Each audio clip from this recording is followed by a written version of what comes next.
In Hollywood, a dead man isn't who he appears to be, and someone just walked away with $1 million insurance benefit. Now, forensics must prove that murder was part of the package. A police officer kills his wife in a freak car accident, but investigators believe he may have been driven to homicide. A simple farmer stands accused of murdering his brother, and a town rallies to his defense. So does forensic science. They look death in the face every day of their lives. From fragments of bone, drops of blood, and slivers of tissue, they can piece together the shattered circumstances that bring the deceased to their labs. Every body has a story to tell, and each is a page in the coroner's casebook.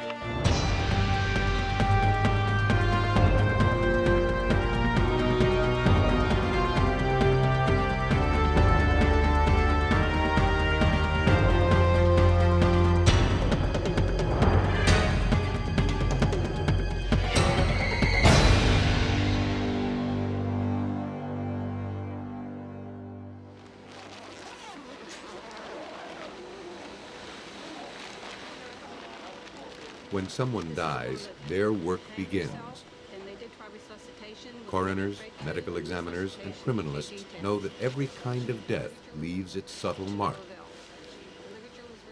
And they know murder when they see it.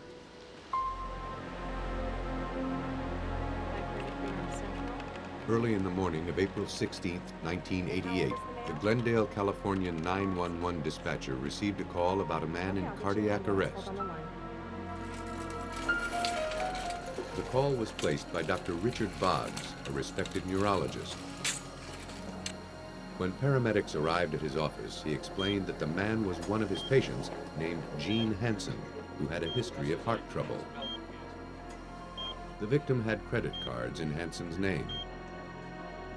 Before he called 911, Dr. Boggs said he'd done all he could to revive his patient, but nothing worked. Gene Hansen was declared dead at the scene.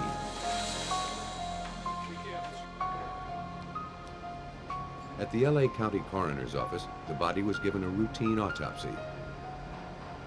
The office sees 200 bodies each day, and this one was just another face in the crowd. Seeing no immediate cause of death except for a few marks on the heart, the coroner deferred to the diagnosis of the victim's personal physician, Dr. Boggs. Hansen's cause of death was listed as heart failure due to a dangerous heart condition.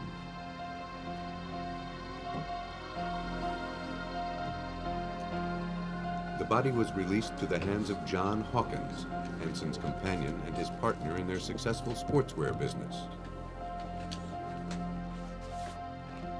He flew to California from Ohio to claim the remains. He had them cremated in respect for Hansen's last request.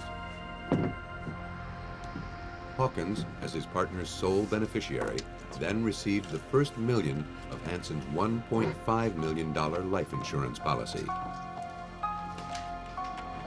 Usually, that would be the end of the story. But this story was just getting started. 5 months after the death, an insurance agent was closing Hansen's file when she noticed something strange. The face on Hansen's autopsy photo didn't resemble the photo supplied by the Department of Motor Vehicles. To double check, she requested that the thumbprint on file at the DMV be compared with the one from the autopsy. No doubt about it. These were two different men. And that raised two vital questions. Where was the real Hansen, and who was the dead man? The agent had uncovered something a lot more serious than insurance fraud. Though they're situated next to each other, the difference between Glendale, California and North Hollywood is like night and day. But this is where Glendale police went to solve the mystery of the dead man who wasn't Gene Hansen. Police determined from fingerprints and missing persons reports that the man was really a bookkeeper named Ellis Green. He was last seen leaving a bar in North Hollywood on April 15th. The next day, he was declared dead under an assumed name in Dr. Boggs's office. Sergeant John Perkins of the Glendale Police tried to sort out what happened. A photograph of Ellis Green's body that was depicted in the doctor's office was taken to his elderly aunt, and that photo was shown to her. She identified that as being Ellis Green, her nephew. Now we knew we had the real body, the real name, but we still didn't have an exact or approximate cause of death. Demonstrating how Green died was only half the task before him. Investigators also had to prove that the real Gene Hansen was still alive. By now, months had passed. If Hansen were alive, he had an enormous head start to find a hiding place. John Hawkins, his partner in this elaborate insurance scam, had also vanished, along with $1 million of insurance money. Michael Button, John Perkins. Police concentrated on the last person to see the victim alive, Dr. Boggs. Hello, officers. I'm Dr. Boggs. What can I do for you? Police paid a visit to him to find out about the man who died in his office. Boggs told them that he'd been a patient for years. Boggs knew him only as Melvin Eugene Hansen, or Gene. He had no reason to suspect it was an assumed name. Faced with a search warrant, he handed over his patient's files. Sergeant Perkins examined them. It was possible that Dr. Boggs was telling the truth.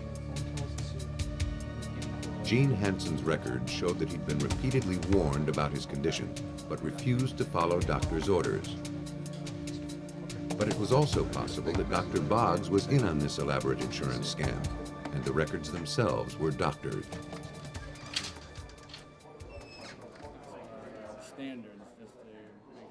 Perkins pulled 3 EKG strips, dated several months apart. He wondered if they truly demonstrated the life-threatening heart condition that supposedly killed Green. He asked a cardiologist to analyze the EKGs. The heart specialist told him that they indicated a mild, common condition that wasn't fatal. Perkins was more suspicious than ever that Dr. Boggs had intentionally faked the records. But he couldn't prove it. Then he found the answer was right on the EKG strips. Simple enough for even a layman to understand. Late one night, I was sitting at my desk and I'm looking at these EKG strips and I'm going through them and I'm looking at them and suddenly it became very obvious. One was completely clean.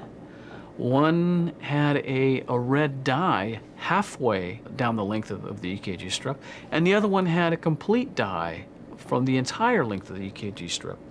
And you suddenly think, wait a minute, these are all connected. So I put them up on the desk and put them end to end, and sure enough, the fractures matched perfectly. The red markings, signaling the end of the roll, formed one continuous darkening line across 2 of the 3 strips, allowing Perkins to put them into sequential order. But when he did so, the dates that Boggs wrote on the back of the strips were out of order and months apart. These were fabricated EKG strips. While Perkins was making his discovery, the case was progressing on a different front. You want to check this area in here, and I'll go in the kitchen and check. Okay. Police were following the trail of Ellis Green's credit card purchases. The dead man's cards were still active and still in use. Investigators weren't sure who was using them, but they hoped it was the real Gene Hansen. They tracked the card to a bungalow on Key West, Florida. The rental agent confirmed that the tenant was a man named Ellis Green. He had moved out weeks earlier, and the apartment hadn't been rented since. Detectives looked for any clues that could reveal the identity of the former occupant. On a glass in a cabinet, they found one, a fingerprint. It matched Gene Hansen's. Now they had proof that he was alive.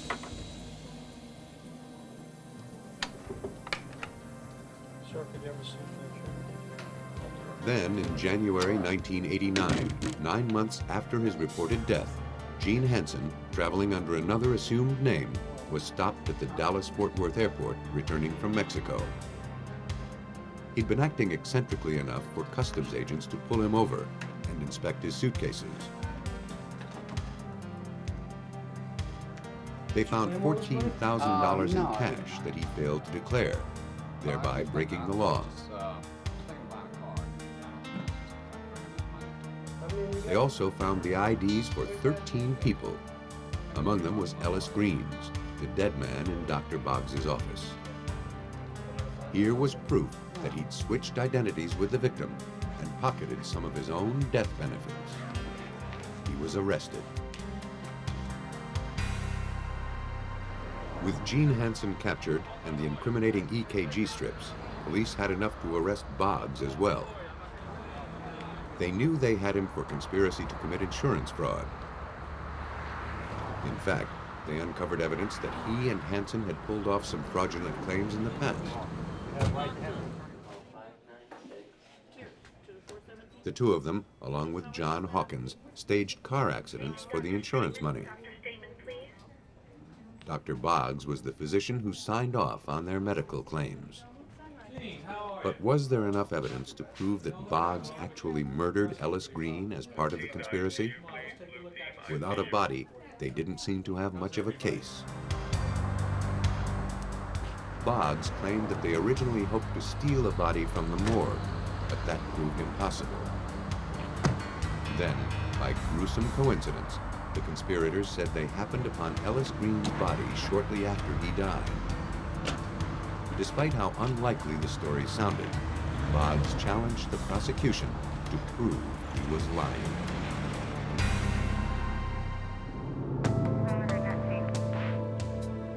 Glendale Police Sergeant John Perkins had to somehow turn an elaborate insurance scam into a case of homicide.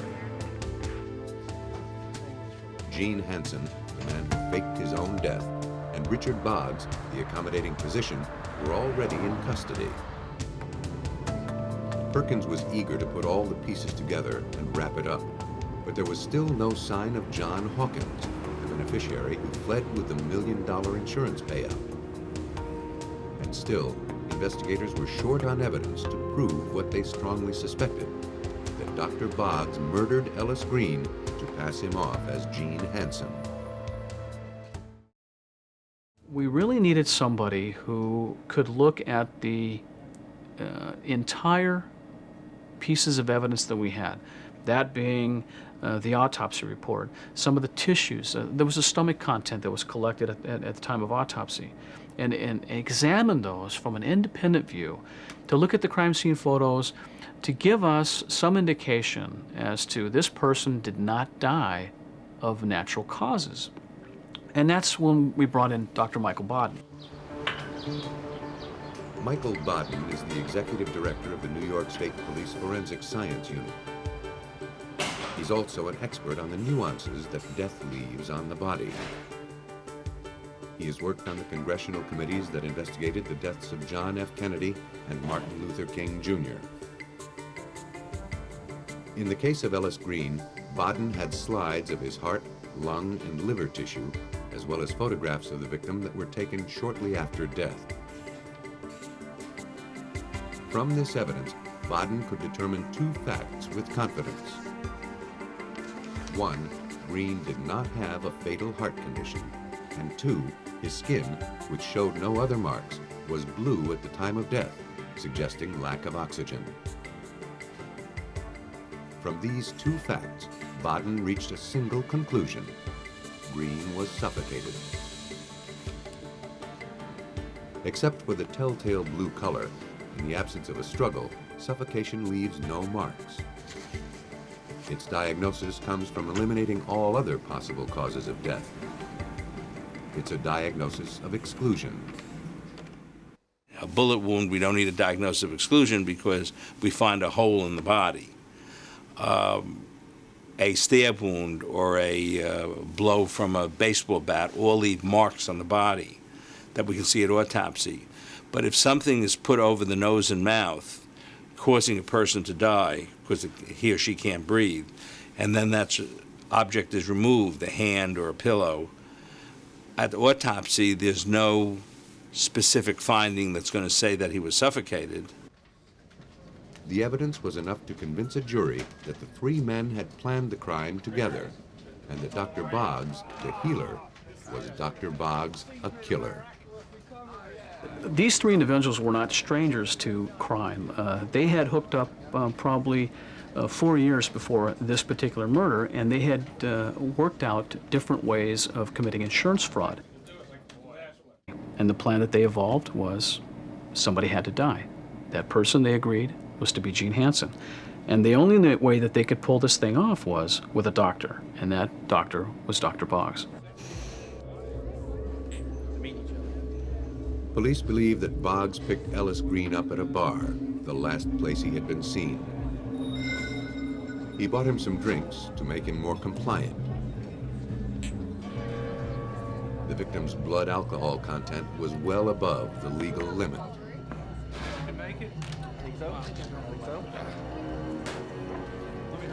Then, Boggs lured him to his office.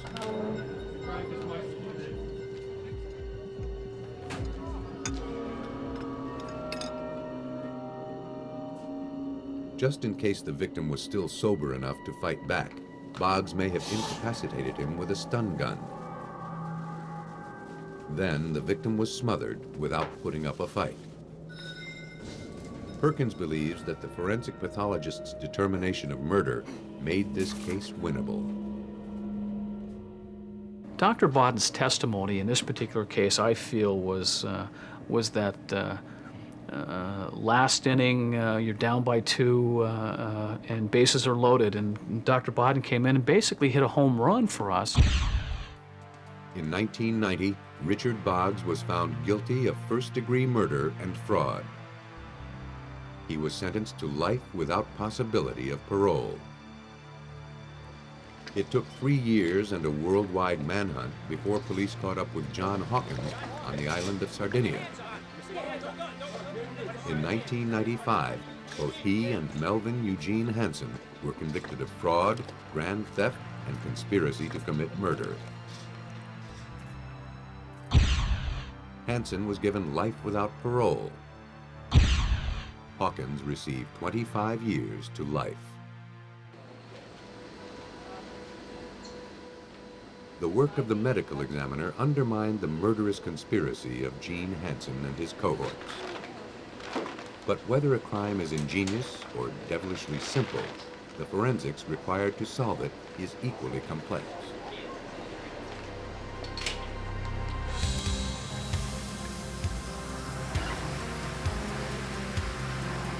On the rainy night of November 27, 1992, just after 9:30 p.m., a passing motorist reported what looked like an accident on Hawaii's Volcano Highway.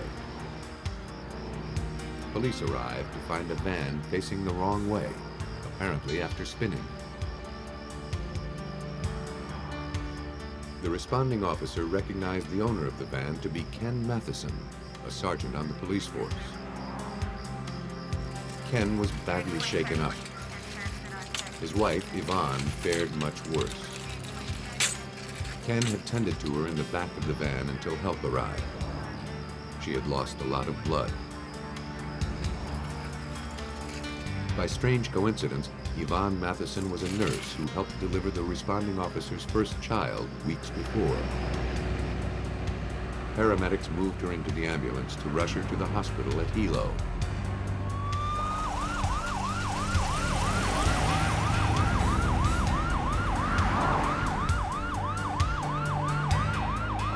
The hospital where she worked became the place where she died.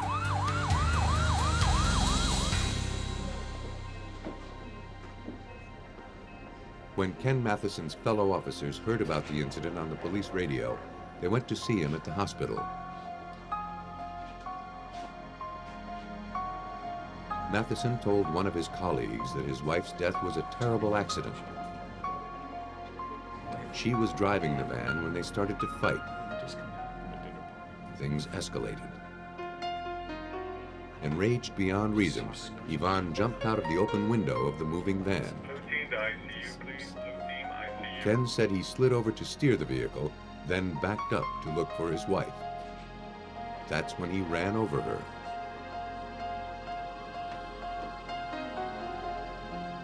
Ivan and Ken Matheson had once been divorced, but then decided to give their marriage a second chance. It seemed to be working this time, give or take the usual rough spots.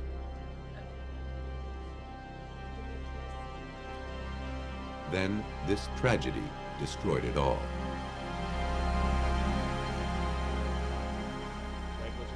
According to Hilo police, any accident that results in death is considered negligent homicide. For this misdemeanor, Matheson could expect a maximum fine of $1,000 and a year in jail. At the least, he'd be fined $100 or be sentenced to 100 hours of community service. Don't worry. In any case, he'd be able to keep his badge. He didn't protest the charges.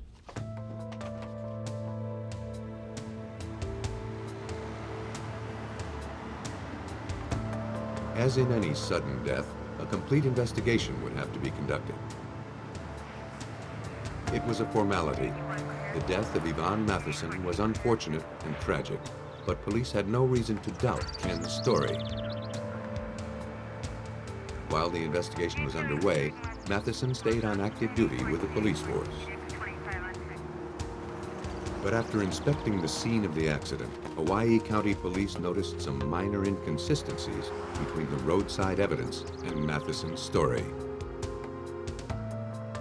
At first, they seemed hardly worth mentioning. Each year, tourists flock to Hawaii to escape the cares of their daily lives. The sun, the surf, and the primal fiery beauty of the volcanoes exert their cleansing influence. For Hawaii's inhabitants, life in paradise goes on just like anywhere else. Crimes are committed, accidents happen, and investigators are charged with determining which is which.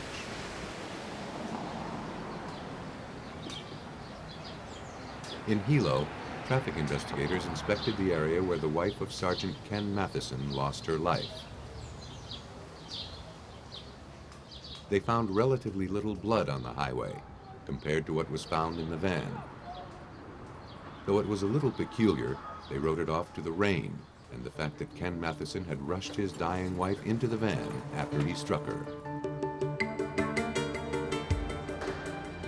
At the police impoundment lot, the van had its own story to tell. It was routine procedure for a vehicle involved in a fatal accident to undergo a mechanical inspection.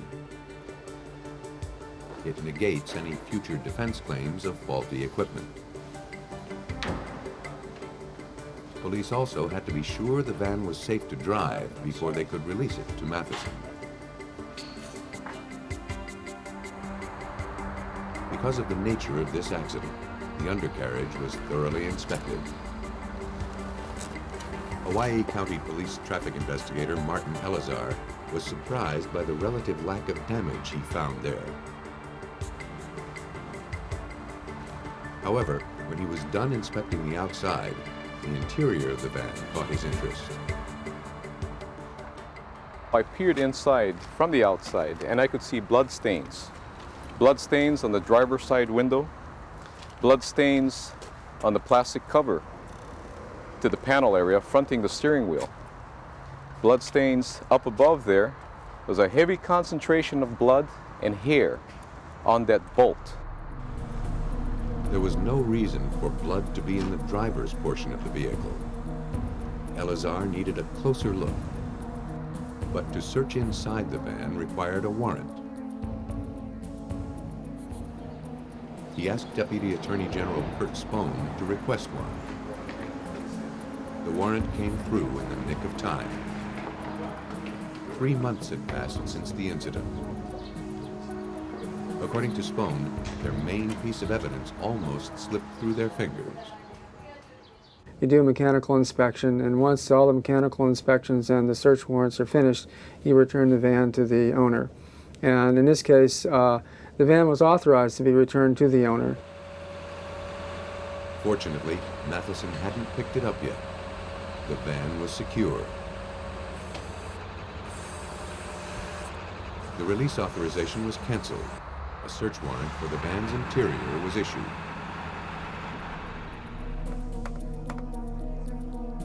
Now, Spohn had to face the dismal possibility that Sergeant Matheson's story might be a lie.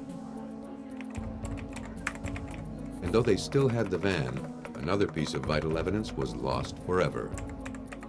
We decided that this case was possibly more than a negligent homicide, and because of that, we decided we should probably have a forensic pathologist do an autopsy in this case. However, at that time, we found out that the body had been cremated. Yvonne Matheson's body had been autopsied 3 days after her death. On the island of Hawaii, the coroner is also the chief of police. A pathologist from a nearby hospital is retained as a consultant. The pathologist was told that the death was accidental. But a pathologist specializes in natural causes of death, such as disease. Even so, he could tell that the victim's injuries didn't jibe with Ken Matheson's account. The pathologist noted injuries to the victim's head, arms, and hands that weren't consistent with being run over or tumbling out of the vehicle. But the interpretation of these injuries lay outside the scope of the consulting pathologist's training. It was really a job for a forensic pathologist who specializes in death by unnatural causes. Still, puzzled by his findings, the pathologist was sure to photograph every aspect of the victim and to take tissue samples. Now that the victim had been cremated, they were all that was left. A tragic accident case was now turning ugly. Spohn knew there was enough cause to open a homicide investigation, but without a body, there might not be enough evidence to resolve it. The original pathologist's photos and the evidence from the van would have to be enough. He braced himself for the inevitable public outcry. In some ways, it's kind of a no-win situation. If you investigate and find out that the police officer is innocent and you announce that, everybody says, well, it's swept under the rug because this is a police officer. And if you investigate the case and you find out that the officer is guilty and you charge him, everybody says you're only charging him because you're buckling under to public pressure and he's actually innocent. Sure enough, 6 months into the investigation, widespread criticism forced Sergeant Ken Matheson's superiors to put him on desk duty while he remained a suspect. The press coverage brought to light an intriguing incident. A witness who read about the case in the papers told investigators that on the night of the accident, he stopped to help shortly after 9 p.m. As he pulled over, a man, possibly Ken Matheson, stepped from the back of the van and shined a flashlight in his eyes. He told the Samaritan that no one was injured and that the police had already been called. Then he sent him away.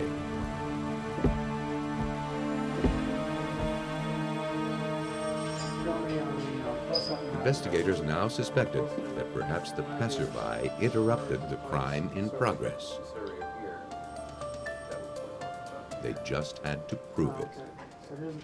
One of the interesting things about In Hawaii, Deputy Attorney General Kurt Spohn faced the unhappy task of investigating Sergeant Ken Matheson for murder. To find out more about the blood spatter in the driver's area of Matheson's van, He asked a colleague to locate the best blood spatter expert in the country. Approximately a 28-mile drive. A couple of days later, he told me that it was someone by the name of Dr. Henry Lee, who was the head of the Connecticut State Forensics Laboratory. Henry Lee, who is now commissioner of the state's Department of Public Safety, uses the laws of physics to uphold the laws of justice. His expertise is reading clues written in blood. That's called medium velocity. He's not afraid to get his hands dirty in the process. Like any substance, blood is affected by gravity and momentum. Every kind of bloodshed leaves behind characteristic clues.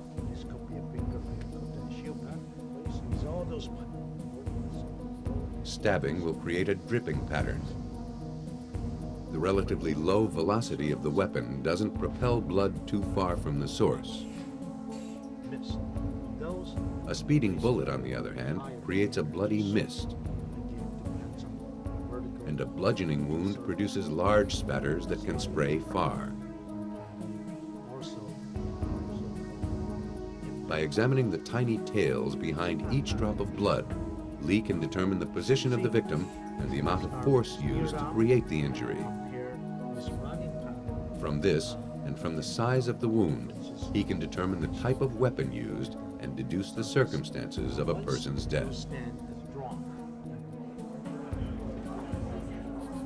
Lee is perhaps most famous for his work on the O.J. Simpson trial. He's also helped identify victims in mass graves in Bosnia. She was in fact. As soon as Lee received the photos taken from the Matheson case, he pored over them and became suspicious. He felt he was definitely looking at a crime scene. After I received the photograph, did the detailed examination, my initial reaction, something is wrong with this case. Some foul play took place inside the van.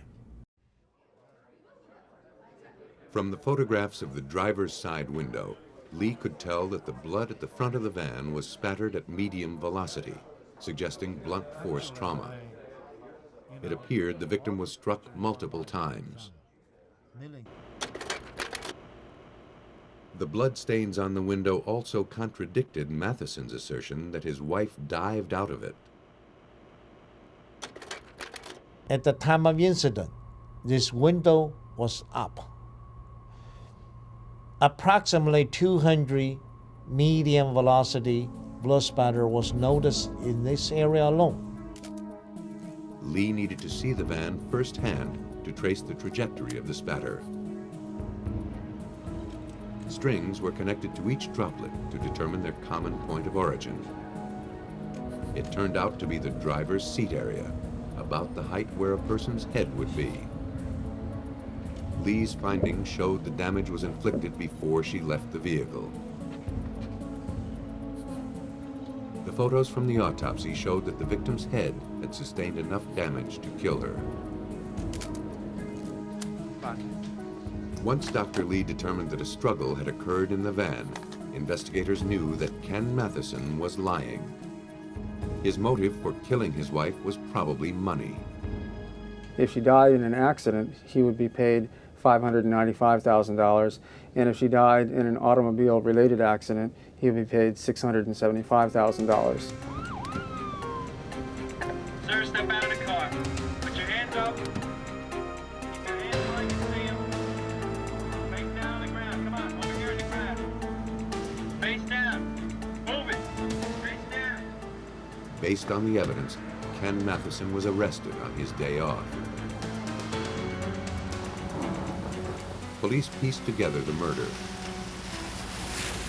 While Yvonne was driving, Ken Matheson struck her with a blunt object. She probably stopped the vehicle, or he gained control and brought it to a stop. He continued beating her to the brink of death.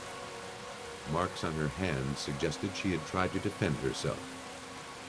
In the dark, Matheson probably didn't realize he was leaving the blood spatters that would be his undoing. Once he was sure that his wife wouldn't survive, he carried her out of the van and ran over her. He carried her back into the van and waited for someone to stop and call for help. We had, a gut feeling and a lot of suspicions. We didn't have any hard evidence. So Dr. Lee's blood spatter analysis is what gave us our first piece of really hard evidence. In 1995, Ken Matheson was sentenced to life imprisonment for kidnapping and murder. He's not eligible for parole for 25 years. Sometimes a coroner's findings can only tell part of the story. When that happens, forensic criminalists like Dr. Lee give a voice to the victims who would otherwise be silenced forever. Victim died. She cannot testify. Physical evidence speak for her. Matheson's simple but gruesome crime was undone by some forensic details that he just didn't count on. But can the same forensic science that proves murder also be used to prove that no murder was committed? Experts in New York State hoped it could. The town of Munnsville in central New York is one of those quiet, picturesque places that blends unnoticed into the landscape as motorists rush past. In June 1990, it became an unlikely battleground for a most unlikely soldier.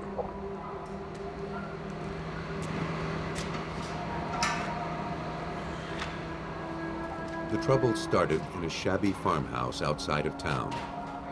Delbert Ward, 59, awoke at dawn to milk his cows. He'd tried earlier to awaken his brother, William, but he didn't move. William hadn't been feeling well lately. Delbert thought it best to let him sleep. Delbert would take care of the chores without him today.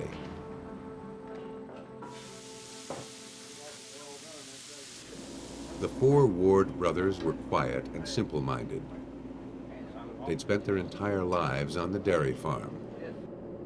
It was their universe, all they had and all they knew. Reclusive and childlike, the brothers even shared their bed, probably as they had done since boyhood. William, the oldest, was also the smartest and strongest. He ran the show. Delbert was his right-hand man. The other brothers, Roscoe and Lyman, occasionally pitched in to help out.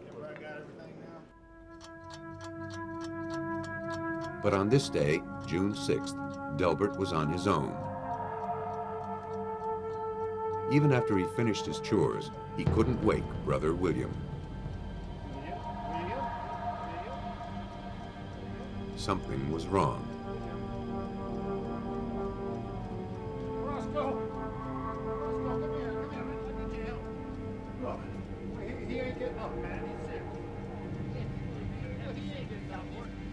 Delbert called his brothers. The men didn't know what to do.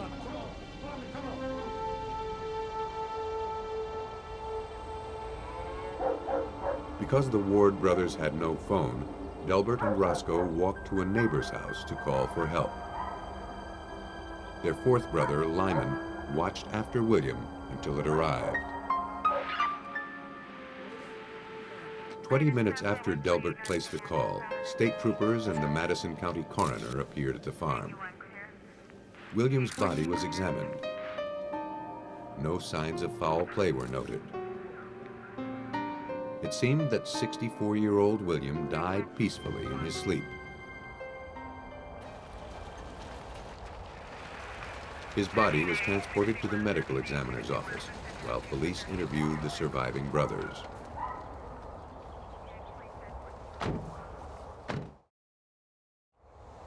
In the following days, the brothers tried to get on with their work. It would be difficult without Brother Bill.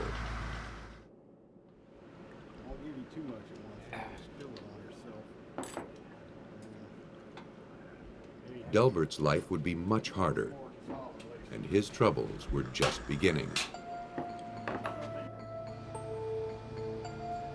At William's autopsy, the assistant medical examiner took tissue samples and careful notes. No indicators of natural disease were noted in the report. However, something unusual demanded attention. Pinpoint-size hemorrhages in William's eyes, mouth, and windpipe. These tiny spots, called petechial hemorrhages, can have a number of causes. Often, it's the first tip-off to death by suffocation. The assistant medical examiner couldn't rule out death by unnatural means. On the death certificate, cause of death was listed as pending further study. The district attorney was contacted and told the case was bothersome. And here's where communication apparently began to break down.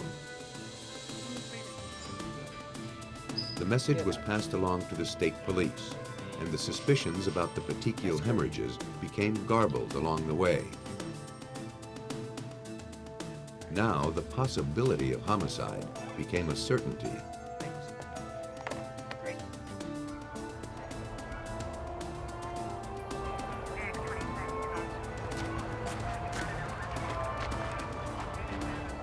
Delbert was taken to the station for questioning.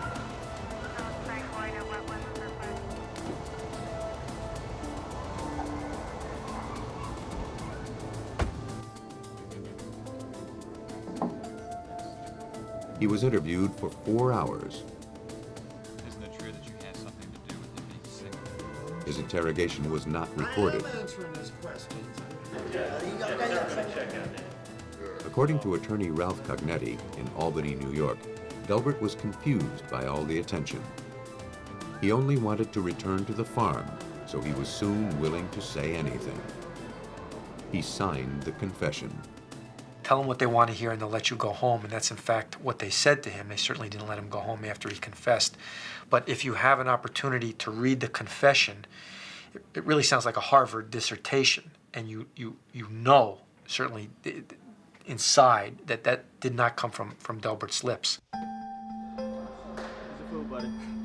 Nevertheless, the confession, coupled with the autopsy results, were enough to arrest Delbert. Later, a grand jury handed up an indictment against him for second-degree murder. To the people of Munnsville, population 400, it was absurd to think that Delbert would or could have killed his brother. They believed the state had it all wrong. When his bail was set at $10,000, the whole town chipped in and raised the money in a matter of hours. The kindness of the neighbors and the plight of Delbert Ward earned an article in the New York Times. The groundswell of support for Delbert began to grow. A friend of the Wards brought Ralph Cognetti into the case. Based on his conversation with Delbert, Cognetti was convinced of his client's innocence. A review of the evidence suggested that the homicide charge was based more on Delbert's confession than on the physical evidence from the medical examiner's office. As Cognetti was putting his defense together, he received a fateful call. The man identified himself as Cyril Wecht. The name meant nothing to Cognetti. Here was a gentleman who explained that he was a forensic pathologist from Pittsburgh, and that he had read the article, read the story about the boys, and was willing to review whatever evidence we had without any cost to us. In other words, what you're telling me is... Dr. Cyril Wecht's reputation spreads far beyond the walls of the coroner's office in Pittsburgh, where he works as the chief forensic pathologist for Allegheny County. He's helped investigators on the assassination of Robert Kennedy and has consulted in the death of Elvis Presley. Besides degrees in medicine, Wecht also holds a degree in law. He'd read about the Delbert Ward case in the New York Times, and it piqued his interest. He requested William Ward's case file. After I reviewed the case file, which included the autopsy report, my initial impression was that there was an inadequate basis for any forensic pathologist to conclude that this was an asphyxiation death from suffocation, smothering. There simply were not adequate findings for such a diagnosis. Using the assistant medical examiner's original notes, Wecht formulated a more mundane diagnosis. William Ward died of heart disease, the #1 killer of men his age in America. The Ward brothers had in fact told authorities that William had been in poor health for years, but he refused to see a physician.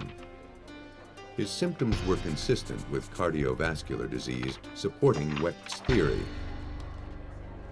But the prosecution believed that William's illness may have provided a motive for his murder. Did Delbert Ward kill his brother William? The state of New York said he did. According to their theory, Delbert suffocated his brother to release him from his failing health. They said that it may have been a mercy killing, but it was murder nonetheless. The prosecution pointed to Delbert's odd behavior on the day of William's death. When Delbert couldn't rouse his brother at the crack of dawn like he normally did, he went about his chores anyhow. To the prosecution, that lack of concern suggested guilt. To Ralph Cognetti, it said more about the realities of life on a farm. It was a point that the prosecutor jumped on. How could a person who was so concerned about his brother's well-being go and milk cows? What came out at trial, and what I'm sure the jurors knew because we had 1 or 2 dairy farmers on the jury, was that if you don't milk a cow when it needs to be milked, then that cow's going to get very ill. Cognetti and Cyril Wecht stuck with the idea that William died of natural causes, but they had to prove it. The victim had already been buried. All Wecht had to work from were the autopsy records, those same records and tissue samples that the state claimed showed nothing unusual besides the petechial hemorrhages. That's not how Wecht read them. He was confident that he had everything he needed to prove Ward's innocence.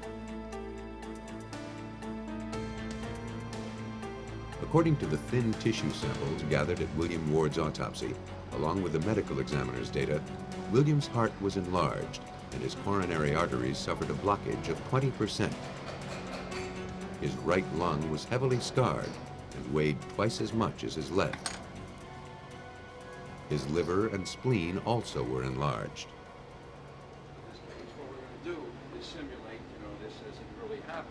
Without a drastic change in habits, death by heart disease seemed inevitable for William. But Wecht had to undermine the prosecution's assertion that he was murdered to be relieved of his suffering. Though Wecht had only photographs and tissue samples of William Ward to work from, he called upon his vast experience on other cases where he had examined the bodies directly. He noted the petechiae, the telltale red hemorrhages found in the victim's eyes and mouth. To the state, these were clear signs of strangling. They eclipsed all other symptoms. While it's true that petechial hemorrhages can indicate smothering, they're not enough to prove it beyond a doubt. Unless a person is somehow incapacitated before he's smothered, the body will likely show signs of a struggle. William Ward's did not. No injuries around the mouth, in the mouth, and the tongue, the gums. No injuries on or around the neck. No evidence of increased fluidity of the blood. No evidence of increased blueness of the blood. And no aspiration of gastric contents that will occur as a person struggles. So we had none of it. For the defense, there was no evidence of murder. William simply died in his sleep of heart disease. The homicide charge was the result of an unfortunate series of miscommunications that had grown out of control. Or you can take the incident seen by one person and then passed on to a second and to a third. And then when you get down to the 6th or the 10th or the 15th, you'll find that that story bears very little relationship to the original creation, to the original version. Coming into the case as an outsider, Wecht was immune to the preconceptions that Delbert Ward was a murderer. By looking at the case with a fresh perspective, he won Delbert's freedom. On April 5th, 1991, Delbert Ward was acquitted of all charges. It grew like a bomb almost. It started small, and then by the end of the trial, he became what he is today, really a legend, certainly in that part of the state. Cyril Wecht believes that the situation that Delbert Ward found himself in was not unusual. He's seen many cases that were tainted by a medical examiner's wrong assumptions, an investigator's speedy conclusion, or a simple misunderstanding. Unfortunately, these errors tend to compound themselves. We work closely and constantly with homicide detectives, with police, with district attorneys. We hear their versions. Consciously, subconsciously, those versions begin to take hold. And the mind then begins to work. And you build up then your own impressions, ultimately your own opinions and conclusions that fit in best with those. No matter how mysterious or suspicious a death may appear, the truth can be resurrected in the lab. Every day, the forensic skills of the medical examiner, coroner, and crime scene expert prove that the most important witness to a death is the deceased.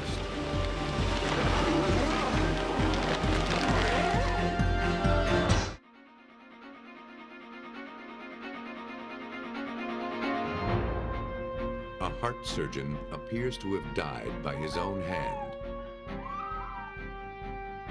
But forensic science gives investigators a second opinion. To solve a woman's brutal murder, investigators must rely on forensic techniques that haven't been invented yet. But time is on their side. A senseless murder becomes even more perplexing when investigators find two strange marks on the victim. They could mean nothing or everything. Even when the scene of a murder reads like a page of pulp fiction, detectives must somehow piece together the plot. So too must the writers who tell the stories of true crime.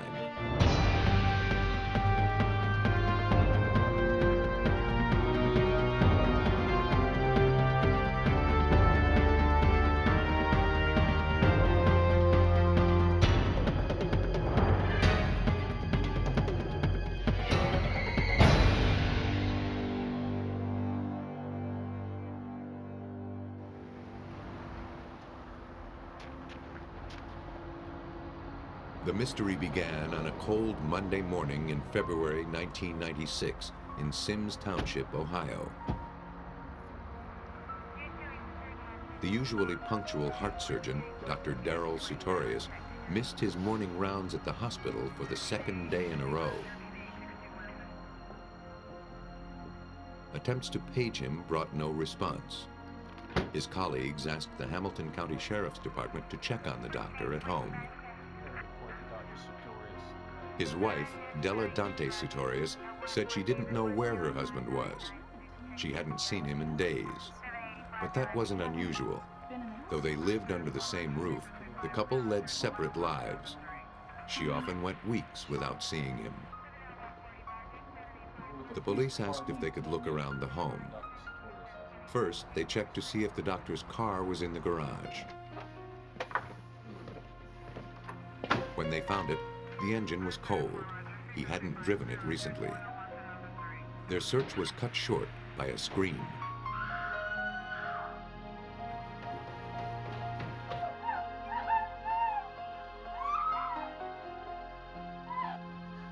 In a basement room, Darrell Sutorius had been found. His head lay in a pool of blood. A steel .38 caliber revolver gleamed on the carpet. After devoting his life to healing others, it appeared the doctor had killed himself. His wife of little more than a year was now a widow. The officers on the scene couldn't foresee that this was the beginning of a case that would be read by hundreds of thousands of true crime fans. As news of the death was splashed across the pages of the Cincinnati newspapers, it caught the attention of best-selling crime writer Aphrodite Jones. It was the front page of all the papers, and I heard people were talking about it, and I went and grabbed the papers right out on the bookstand, and I just said, whoa, this is it. I just immediately knew this was my story. I had to have this story. It was like falling in love. This story would become Jones's fourth true crime book. The Sutorius case had all the right ingredients: deception, betrayal, and death. At the scene, there was every indication the victim's death was a suicide. The gun was collected, and gunmetal tests on the victim's hands proved that he had fired the weapon. To try to understand why the victim would take his own life, police questioned his wife, Della. She told them they were practically estranged. In her few encounters with her husband in the weeks before his death, he seemed angry and depressed. He had good reason. Darrell and Della had fought often, mostly about money. To keep the peace, they agreed to live on different floors of the large house they shared. Della believed that her husband had killed himself rather than face a painful divorce. While Della had her say, forensics experts were finding a different story at the scene. Though the doctor may have been lonely, police were not convinced he was by himself when he died. Investigators weren't ready to write it off to suicide just yet. Police found a second bullet lodged in the rug. When the pistol was examined, it was found that 2 shots, not 1, had been fired. Strange as it seems, according to Coroner Carl Parrott, that's not unheard of in suicide cases. Some suicides do include multiple shots. Some suicides include a test shot, or a so-called test shot. It's theorized that people discharge the weapon just to see how loud it is. But another clue was not so easily dismissed. Among the blood spatters was a smear on the couch cushion. From the position of the mark, it was unlikely that he could have made it as he fell. Sutorius could not have killed himself and then smeared his own blood. It looked as if someone had altered the scene. Parrott also noticed something odd about the position of the body. The victim's right hand was extended out from the couch directly over the gun. It looked like the gun had fallen from his lifeless fingers. But the blood spatter contradicted that. On the palmar surface, there was sprayed or spattered blood. Sprayed blood implies that this surface of the hand was up and exposed to blood which is exhaled during terminal respiration. Now, however, the hand is out like this. The victim's position had apparently changed after the fatal shot. There was no other way to explain the blood on his hand. The head wound was unlike any suicide Dr. Parrott had ever seen. The gunshot wound of entrance was above the superior attachment of the right ear. And the trajectory was front going at about approximately 45 degrees. This was also a non-contact wound. The entrance wound was high at the back of the head, and the gun had to have been fired from some distance away. People typically don't pull the weapon well behind. This is an uncomfortable position to adopt, particularly when you're lying down. It was unlikely that a surgeon so well versed in anatomy would have risked missing his mark. It now looked like the doctor had been murdered.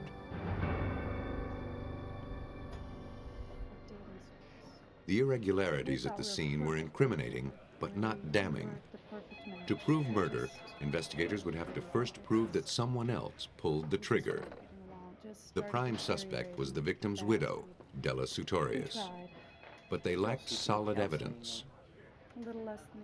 To find out more about the couple's relationship, detectives talked to friends and relatives. The doctor's attorney revealed that Darrell Sutorius had confided that he was afraid of his wife and wanted to end their marriage. In fact, his divorce papers were waiting to be executed on the same day his body was found. That contradicted what Della had told police. Either Sutorius had changed his mind about seeking divorce, or Della was lying. But I need to get out of this. Where are the kids now? Are they with her? The case against Della was building. Hamilton County, Ohio's Chief Assistant Prosecutor Tom Longano was brought in. To our case, the forensic evidence was most important, coupled with the facts that she had made statements to people that she would do him bodily harm, and Darrell, in fact, had confided in friends and relatives that he was in fear for his life, that Della had threatened to kill him. It seemed that Della had made good on her threats. But first, she cast her spell on Sutorius. Investigators learned that the lonely doctor had met his bride-to-be through a dating service and had rushed to the altar only 3 months later, seduced by her lies. The honeymoon hadn't lasted long. Della Sutorius' stylish cover story soon opened onto page after page of dime novel violence and deception. And she was posing as somebody named Dante, and he didn't care. And she was posing as somebody who went to UCLA and graduated from college, and he never checked on it. And she was posing as somebody who had all this fantastic knowledge of the arts, etc. He never knew anything about that. He knew she looked good in a bathing suit, she claimed that she loved him, and that's all he cared about. She had no college education as she purported, and until she set her sights on the doctor, she was in constant need of money. She'd been married 4 times before, not twice, as she said during their brief courtship. She had been Della Hoffer, Della Bayer, Della Bassett, and Della Britton. Each of her relationships had ended in angry divorces. Her marriage to Sutorius seemed to be following the same course. Della and the doctor's fights over money became increasingly bitter. Their rancor reached new heights when the surgeon's daughter announced her wedding plans. Della refused to allow Sutorius to pay for his daughter's wedding. She has a right to have a wedding that she wants. Della had a fanatical need to fuel her spendthrift ways. Without a prenuptial agreement, she would gain little from a divorce. They were not married very long, and under Ohio law, she was not really entitled to much by way of financial settlement. On the other hand, if he had died of a suicide or natural causes, she stood to inherit about $1 million. It was to Della's benefit to prevent the divorce. Did that mean murder? Perhaps. But investigators needed hard evidence to make the case. The peek into her past revealed her capacity for violence. She had set one boyfriend on fire while he slept. She threatened another with a gun. This cycle of violence escalated throughout her life. So it went from being just throwing things around with husband number 1, throwing dishes and that kind of thing, to then all of a sudden, destroying property of the car and this and that with husband number 2, to then destroying homes, to then pulling knives, and with the last husband, she took a gun and pulled the trigger at his head. It was empty. The bullets were not in the gun, but she didn't know that. She didn't know that. She was ready to kill David Britton. He testified to that in court. She was going to blow his head off. In the case of Darrell Sutorius, it appeared that Della may have succeeded in her murderous plans. Yes, I'm looking for a gun for self-defense. Investigators traced the serial number on the gun that killed the doctor. It's a .38 revolver. It was registered to Della Sutorius, purchased shortly before the murder. Further checks revealed that this was not the first pistol she'd owned. An officer on the case recalled that several months before the shooting, a man had approached him to turn in a .22 caliber handgun. I have a gun in the trunk that I'd like to give you. I want to show it to you. He said it belonged to his wife, and that she had threatened him with it. That man was Daryl Sutorius. The officer told him to hand over the weapon at the police station and to file charges of domestic violence. The gun was turned in, but he didn't file charges. So he thought he got the gun out of the house and he was safe. Little did he know, she went out and bought herself another gun. The owner of the gun shop where Della bought her second pistol remembered that she was a tough customer. He told police that even though a shooting lesson was included in the price of the weapon, Della didn't need it.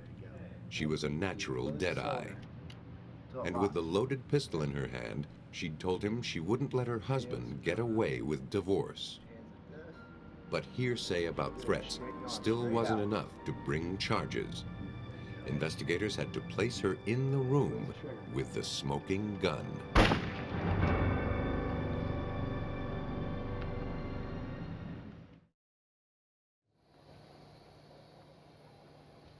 The death of Dr. Daryl Sutorius looked like murder.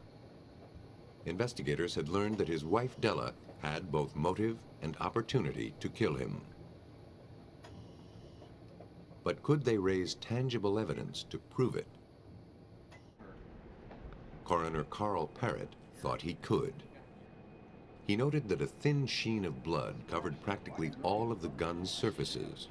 Occasionally you'll see blood on a weapon after a suicide, but the distribution is where you'd expect it to be. On the muzzle, front sight, maybe the front of the trigger guard.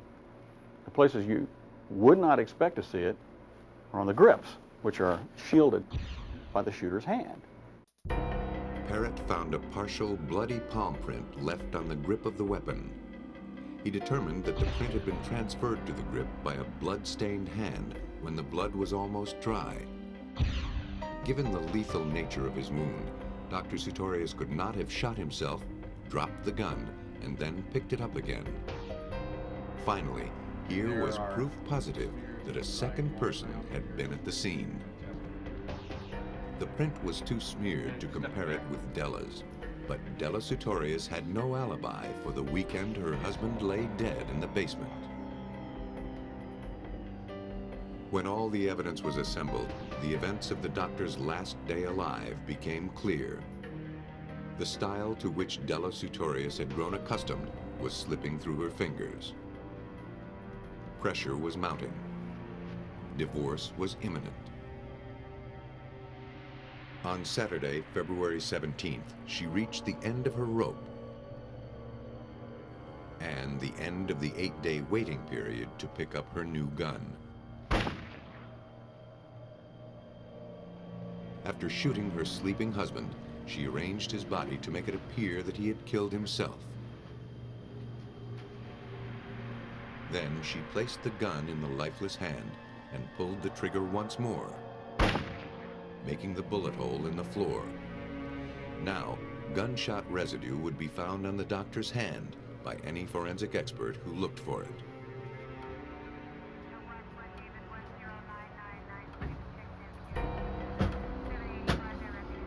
On February 27, 1996, the widow was arrested for the murder of her husband. In her book, Della's Web, Aphrodite Jones described the final moments of the trial 4 months later.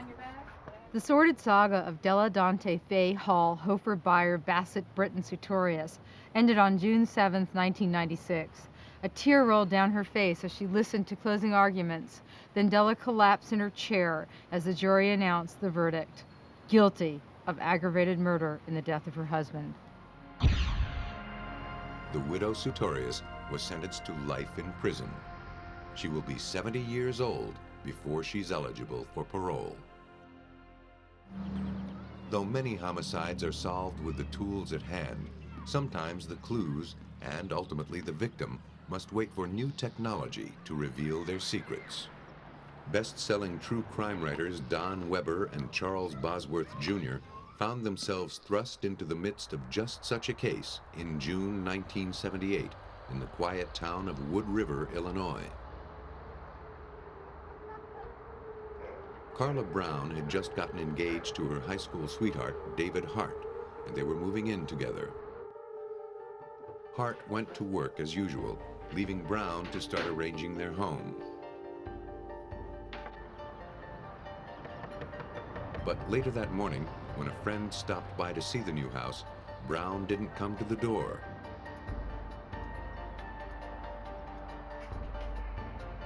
After work, Hart gave his friend a tour. He couldn't understand why his fiancée had gone out and left the door unlocked. Carla. She's got to be in the basement. As they walked through the house, the reason became horribly clear.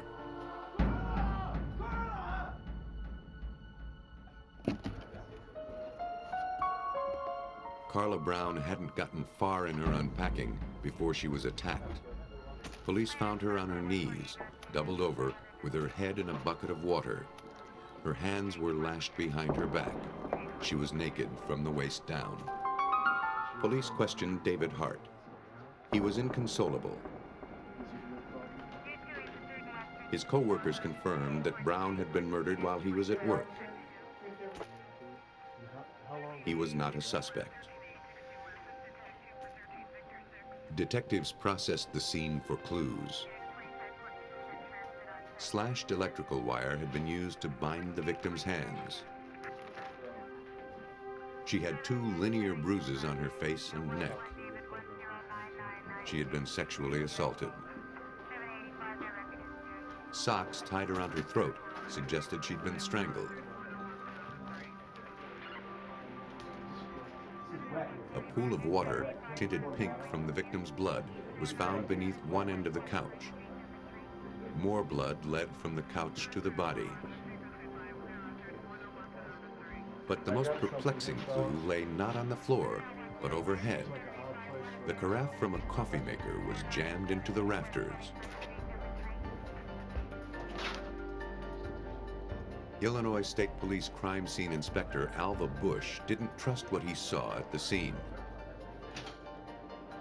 He had worked many homicides involving sexual assault and felt that the position of the victim meant the scene had been staged.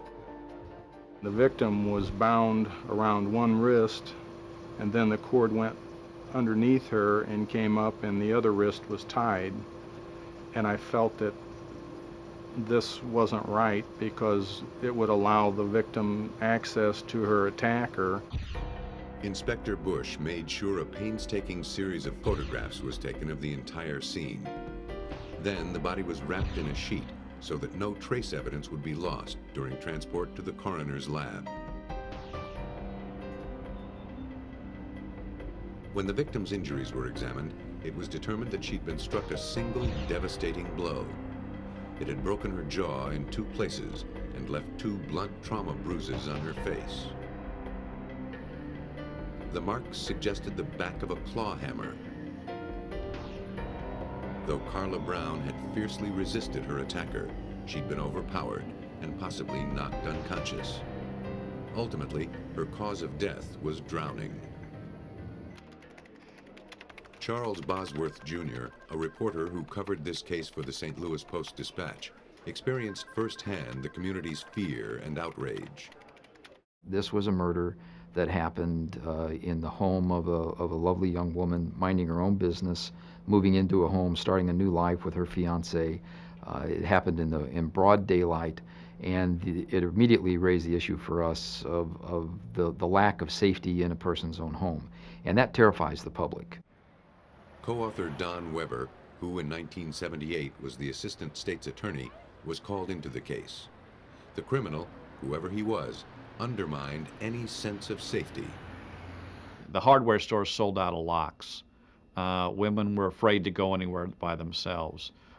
The impression I got when I went to the house was it was just a terrible, brutal, cold-blooded crime, and there were absolutely no clues. Police interviewed Carla Brown's neighbors. One witness said that on the day of the murder, she'd seen two men drinking beer and smoking marijuana in the yard of the house next door to the crime scene. The two men were brought in for polygraph tests. John Prenti passed the test, displaying no abnormal responses to the questions.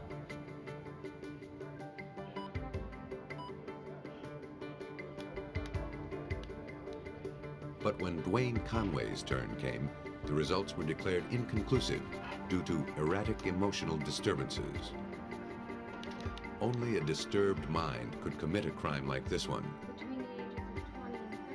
Conway became the lead suspect, but the crime scene gave as many mixed signals as his polygraph. During the first 30 years, No identifiable fingerprints were found at the crime scene. The case reached an impasse. After a year, even though Carla Brown's killer was still at large, the murder investigation was called off. Then, a chance encounter over 1,000 miles away broke it open. A murder case may be officially closed, but it's never forgotten. That was true of the Carla Brown case. In 1979, almost a year after the crime, investigator Alva Bush traveled from Illinois to New Mexico to testify in an unrelated stolen vehicle case. When that trial was delayed, he passed the time attending a seminar on a brand new forensic technology, photographic image enhancement. He had no idea this seminar would be the turning point for the Brown investigation. The lecturer that day was medical investigator Homer Campbell. On most photographs, there's more information than you really perceive. And what enhancement does, in different steps, it really simplifies the photograph. It makes the edges clear, for instance. It lets you see different segments of the film differently. With renewed hope, Bush sent photographs of the Carla Brown murder scene to Campbell for analysis. He hoped this new technology would help solve an old case. The photographs were enhanced using a computer that pared away only the blurred fragments of each image, one tiny section at a time. In the Brown case, the results were dramatic. Campbell called Bush with his initial findings. The twin bruising on the victim's face had been caused when the killer struck her with the metal legs of a TV tray, which were barely visible in one photograph. The victim's former fiancé, David Hart, still had the TV tray in his home. When police re-examined it, they discovered microscopic traces of blood and a short strand of blonde hair, but no fingerprints. Though the weapon had been found, the killer was still free. But Campbell's enhancement of the photographs provided even more shocking evidence of the killer's brutality. Then he kind of dropped the bomb on me when he says, what about the bite marks on her neck? And I just couldn't believe it. I said, what bite mark? And he says, she's definitely got a bite mark on her neck. The enhanced image made it clear the victim had sustained a savage bite during her assault. Since the bite was inflicted close to her time of death, the bruises had no chance to heal. But they'd still been too faint to draw notice, until now. The first thing is to examine the injury itself. And from the injury, what is the investigator able to see? Can he see what's called gross characteristics? Can he see little individual characteristics, maybe something individual about this that would really make it different from anything else? Campbell determined that Carla Brown's killer had a small mouth with crooked teeth. After 1 year with no breaks whatsoever, this gave police their first solid lead. We knew that we had something now that we could link to the killer, something very personal, something he's not going to change. I can recall that I was excited about it because I felt that this guy would have to pull all of his teeth out, or at least most of the ones in front, to get away from this type of evidence. By the early 80s, forensic experts were depending more and more on the unique characteristics of bite marks. The prime suspect, Dwayne Conway, was forced by the court to have an impression made of his upper teeth.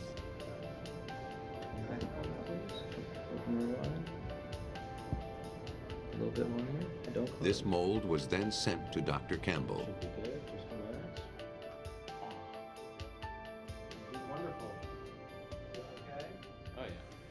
By going to the teeth, you look again at the gross characteristics of the teeth.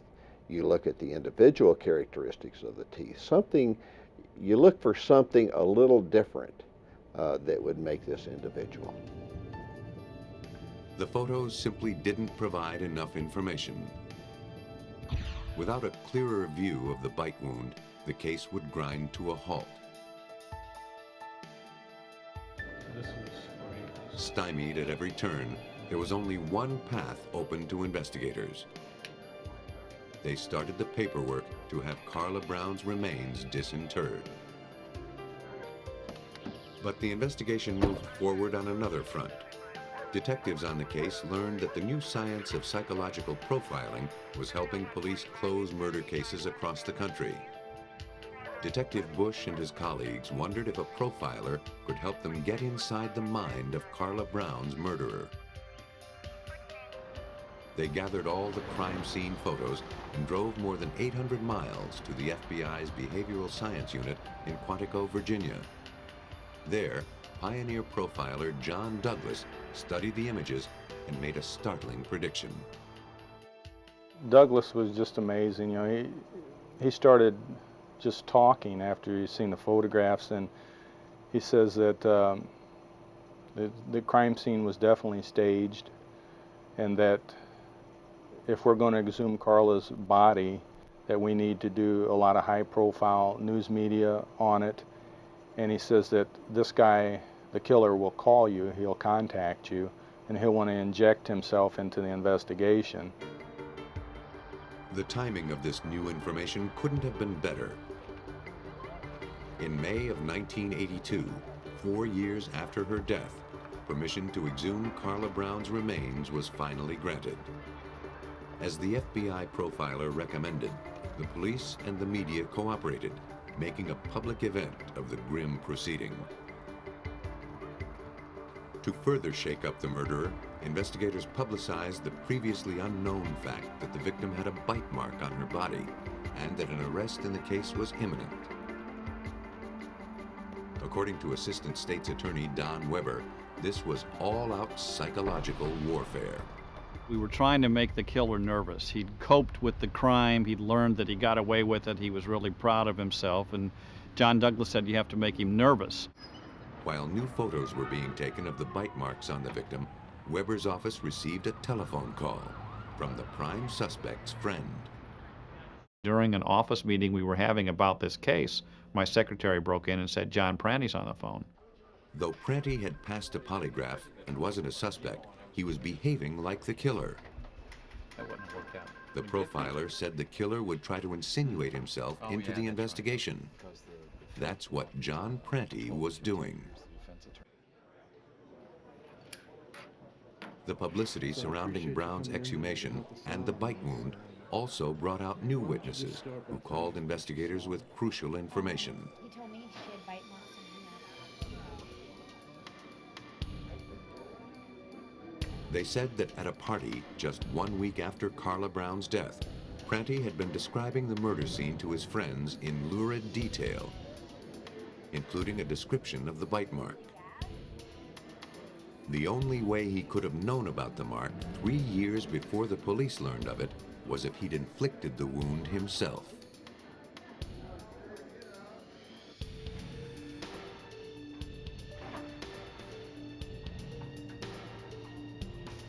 Pranty was ordered to give a dental impression. The mold, a along with the impressions of 3 other people, were forwarded to a forensic odontologist for analysis. Okay, be real still. We brought him 4 sets of dental impressions, and we said, which one is our killer? And he put 3 aside immediately, and then he took up Pranty's dental impressions, and he measured them, and he got a caliper out, and he looked at the picture, and then he just sat down, and he said, that's your man. Extreme patience and new forensic techniques had finally justified an arrest warrant. On June 8, 1982, 4 years after the murder of Carla Brown, John Pranty was arrested. One thing about a homicide investigation, they're forever. There's nothing sacred in them. You continue to search for that individual. There's no statute of limitations that you have to deal with. So if somebody out there has done a murder, you're fair game forever until it's solved. When the evidence was assembled, police sketched a picture of the victim's first morning in her new home and her last day alive. Pranty made a sexual advance that was strongly rebuffed. The struggle escalated until Pranty bit Brown on the neck and struck her face with the TV tray, knocking her unconscious. He tried to revive her by splashing water on her face from the coffee carafe. When his efforts failed, he redressed her and tied socks around her neck to hide the bite mark, bound her hands, and tipped her forward into the bucket of water, where she drowned. After Pranty fled the scene, he washed the telltale blood from his hands at the home of next-door neighbor, Dwayne Conway. Thanks to the emerging sciences of image enhancement, forensic odontology, and psychological profiling, Carla Brown's killer was finally brought to justice. Those interminable seconds, the period of time Don Weber hated more than anything else, passed as the verdict was handed from the foreman to the bailiff to the young judge. Reading his first trial verdict, Judge Romani said solemnly, "The verdict the court has been handed reads as follows. We, the jury, find the defendant, John Pranty, guilty of the offense of murder." On September 27, 1982, Pranty was sentenced to 75 years in prison.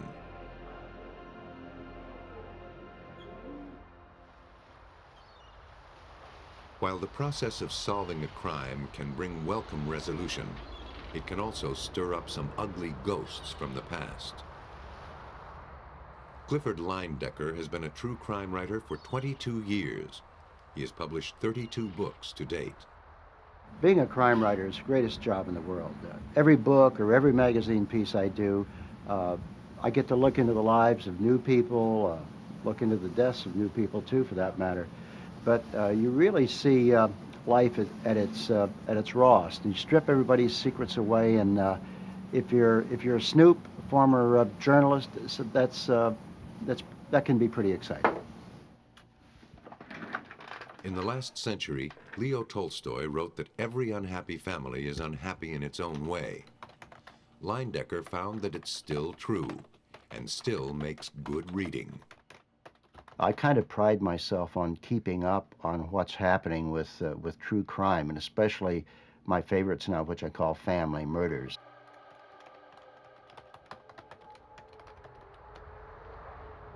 In 1993, Leyendecker learned of a brutal murder case in the resort town of Steamboat Springs, Colorado. It began in October at the hardware store owned by Jerry and Douglas Boggs. On this morning, Jerry was very late for work, and Douglas was worried. Douglas tried to reach his older brother by phone. No one answered. When he went to Jerry's house to check on him, Douglas found him, brutally murdered on the kitchen floor. An officer from the Steamboat Springs Police Department responded to Douglas Boggs' call. He confirmed that Jerry Boggs was past all help. We got a 1052, 1090 supervisor on scene. Though there was a deep gash across the victim's forehead, death had come from 2 gunshots to the back.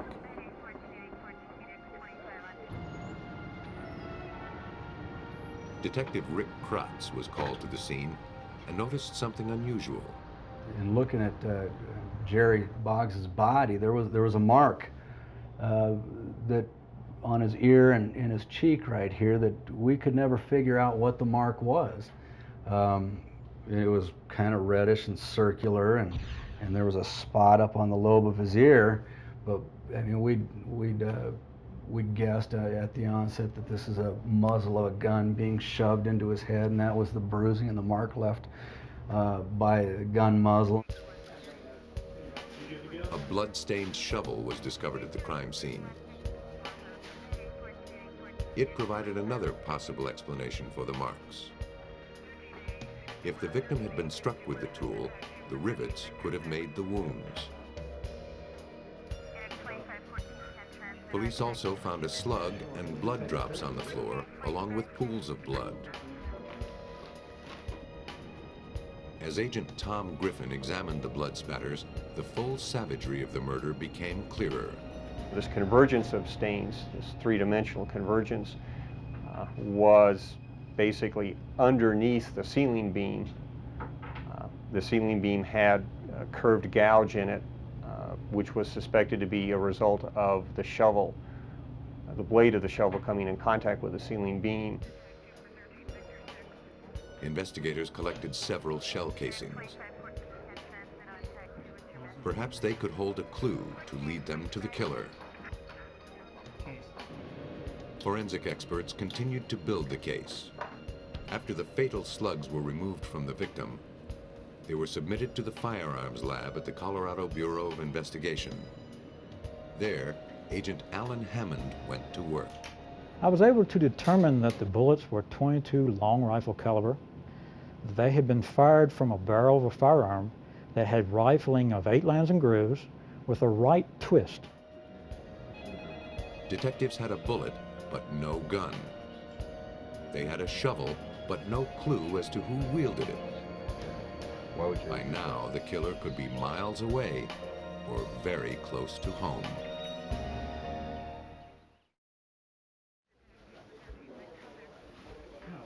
Police in Colorado had few leads and fewer suspects in the shooting death of Jerry Boggs. They turned their attention to the man closest to the victim, his brother, Doug. Well, Doug Boggs found the body. So at that point in time, everybody that is associated with that is a suspect. Well, I left when I went to look for him. Blood and hair samples were taken from Doug Boggs and compared to forensic evidence from the scene. No match was found. Doug was not the killer, but he did point investigators to a suspect, his former sister-in-law, Jill Coit. Jerry Boggs had met Coit while she was restoring her bed and breakfast in town. She bought all her hardware at the Boggs' store, and soon the lifelong bachelor allowed no one but himself to wait on her. After their wedding in April of 1991, Jerry Boggs assumed part ownership of Jill Coit's bed and breakfast. But soon, Jerry and Jill began having marital trouble. Boggs was shocked to learn that his wife was still married to another man. Boggs insisted they separate until she ended her other marriage. Jill left, but as writer Clifford Leyendecker discovered in researching his book, Jill returned to Steamboat Springs, making an amazing claim. Jill either rented or borrowed a baby and showed up in Steamboat Springs and went around town showing everybody and said, this is Jerry's baby, and this rotten guy threw me out of the house, and he won't take care of me, and he won't support his little girl. The child couldn't be his, or even hers. A partial hysterectomy years before had left Jill Coit unable to have more children. What was Coit up to? To find out, Boggs hired a private detective. The results of her report were startling. The private investigators actually turned up quite a history for Jill, and of course they relayed that to Jerry. Coit had been married not once, but 11 times before Jerry Boggs, to 9 different men. Like her marriage to Boggs, several of her other marriages had overlapped. Boggs had his marriage annulled, and soon Coit sued him for his share of the bed and breakfast. The case was bitterly contested. Investigators wondered if this was a motive for murder. If Coit's long string of marriages wasn't enough, police found another skeleton rattling in her closet. In Texas, one of Jill Coit's former husbands had also met an untimely death decades before. When we began to investigate Jill Coit, I mean, we'd uncovered, numerous marriages, and several of those marriages were bigamous. We found out that she was a prime suspect in a murder of a previous husband, William Coit, in Houston, and it was like 20 years earlier. And following up on that murder, the murders were phenomenally similar. William Coit, like Jerry Boggs, had been shot in the back at close range, the .22 caliber bullets piercing his lungs. For lack of evidence, Jill Coit was never charged in William Coit's death. It seemed history was about to repeat itself. Investigators in the Jerry Boggs murder faced the same circumstances. Then, one of Jerry Boggs's neighbors revealed a startling piece of information. She told police that on the day of the murder, she had seen 2 men walking by her house. What caught her eye was that they were wearing heavy coats on a mild fall afternoon. Then she realized that one of the men was actually a woman wearing a false mustache. Jerry Boggs's attorney confirmed that he and his wife had once seen a woman disguised as a man driving past the courthouse. The woman was definitely Jill Coit. We learned during the subsequent investigation that Jill Coit did this. She dressed up as a man, wore beard and mustache, and she'd use this disguise to follow Jerry Boggs around town, spying on him. Police suspected that the 2 mysterious men were really Jill and her boyfriend, Michael Backus. But Jill Coit told police that at the time of Jerry Boggs's murder, she and Backus were away camping. Police had no solid leads to support an arrest. As the investigation stalled, Coit sped to the airport, clutching tickets to Mexico. Police could only watch as she boarded a flight to freedom.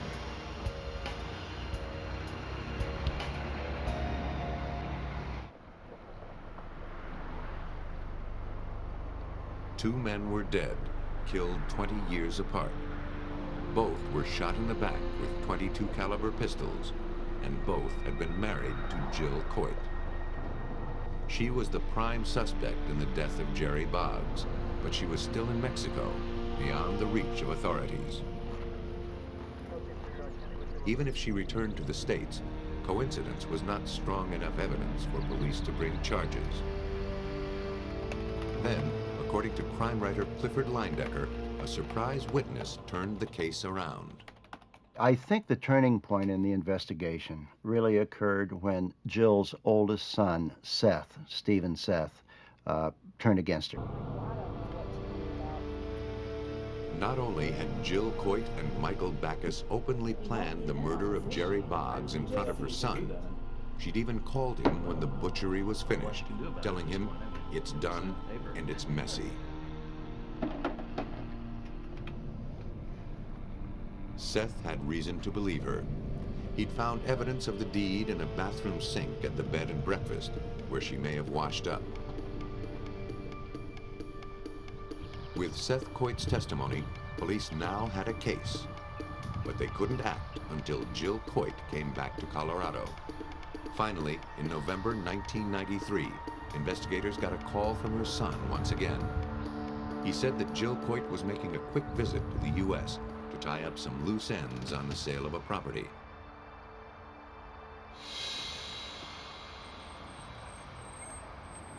Though she sneaked into town in the dead of night, Police were waiting for her. As it turned out, Jill Coit and Michael Backus would be staying in Steamboat Springs much longer than they had planned.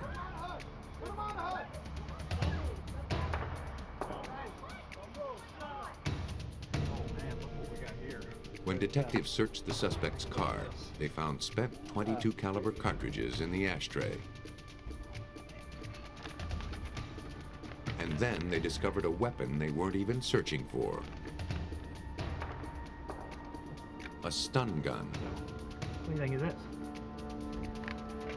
A stun gun uses 2 electrodes to deliver a non-lethal shock of 100,000 volts. It can incapacitate a human being for several minutes. Suddenly, the strange marks on the victim's face and neck began to make sense. But forensic data on stun gun injuries was scarce because they were so rarely fatal. Detective Kratz contacted the Arapahoe County coroner, Dr. Michael Doberson, for help. Just by measuring the distance from the electrodes on the stun gun, we were able to compare that with the injury that we saw in the picture, and found that these injuries were pretty closely related to where the electrodes would have been. Though autopsy photographs gave some clues about the marks on the body, only tissue samples from the victim's remains would prove that a stun gun caused the marks. If investigators could find tissue damage consistent with the use of a stun gun, they could connect Jill Coit to the murder scene. But by now, Jerry Boggs's remains had been buried for 10 months. They were exhumed to look for evidence. Doberson found some. Not only was there an injury on the cheek, but there were also similar types of injuries or scratches on the earlobe and also on the outside of the ear. Samples of the injuries were closely analyzed. Because skin tissue is electrically charged, high voltage can disturb its structure. Near the surface of the damaged area, the skin had greatly thinned out. The charged nuclei of all the cells had begun to align and migrate beneath the surface like iron filings on a magnet or a school of fish in a current. But this current wasn't water, it was electricity, lots of it. To Doberson, the results were conclusive. The skin showed all the signs of an electrical injury. The stun gun in Jill Coit's car linked her to the injuries on her ex-husband's body. After months of investigation, police now knew what had happened on the day Jerry Boggs died. Jill Coit and Michael Backus had ambushed Jerry Boggs soon after he'd come home. The victim was assaulted with the stun gun first, then beaten with the shovel. 3 gunshots later, the crime was complete. Once her husband was back in Culver, she worked quickly. Clifford Leindecker's book, Poisoned Vows, details the end of the sordid tale. The jury deliberated only 5 hours before returning verdicts against both defendants of guilty to all counts. She picked the wrong town, she picked the wrong man, and she picked the wrong family, Douglas Boggs said of his former sister-in-law after the verdicts were revealed. For their crimes, Jill Coit and Michael Backus were sentenced to life in prison. Forensic evidence, both from the scene and from the grave, had unraveled the mystery. When the plot is murder, investigators must piece together the real story from a tangle of seemingly unrelated clues. As long as killers think they are above the law, there will always be tales of true crime. But forensic science will always write the final chapter.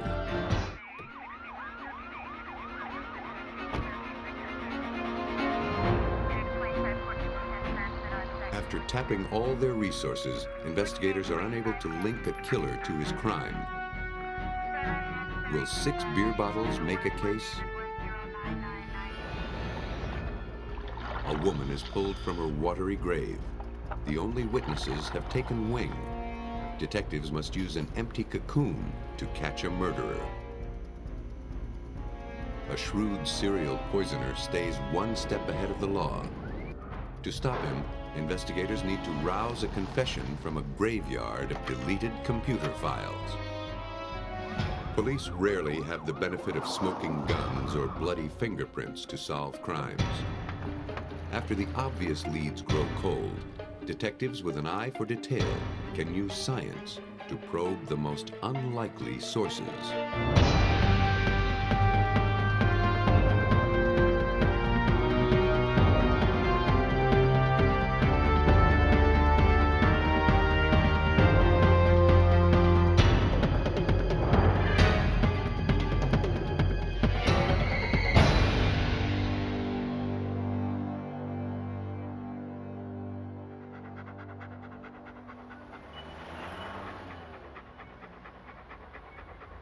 November 1996, Friday the 13th.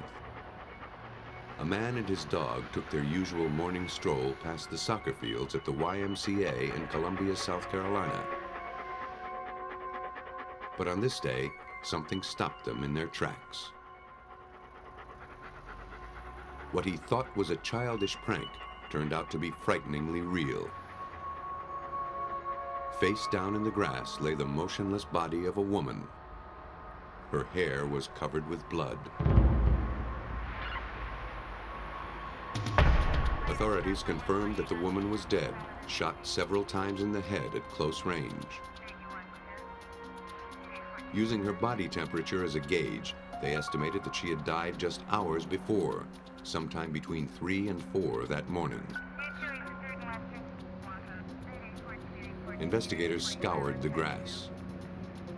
Not knowing what might yield a clue, they photographed and collected all the litter found around the body. The shoulder pad from a woman's blouse might have been ripped out during a struggle. An empty purse pointed to robbery as the motive. 2 empty beer bottles could hold a killer's fingerprints. It was too soon to tell. Expanding their search, police found evidence of more immediate value. 3 shell casings and 2 spent slugs. Be very careful not to disturb. This told investigators that the woman had been shot at this location, not simply dumped here. Also, it gave them the basis for a ballistics comparison. But first, they'd need a suspect, and before they could find one, they'd need to know who the victim was. The body was brought to Richland Memorial Hospital, where she was identified from fingerprints as 30-year-old Virginia Russell. She'd had a police record for driving while intoxicated. Back in the lab, the forensics case was at a standstill. Technicians could find no physical link to the killer. The shoulder pad was a dead end. The fingerprints on the beer bottles were too smeared to identify. The body was lacking any foreign hairs, fibers, or other samples that might link a suspect to the crime. Sergeant. Detectives turned to friends and family. Cream, sugar? No, it's fine, thanks. In talking to the victim's aunt, investigators learned that the hospital where her body now lay was actually the last place Virginia was seen alive. She had spent the last night of her life visiting her cousin's sick baby. Relatives were pleased to see that after a struggle with alcoholism, Virginia Russell was turning her life around. Since taking a new job at a nighttime cleaning service, her wallet was always filled with cash.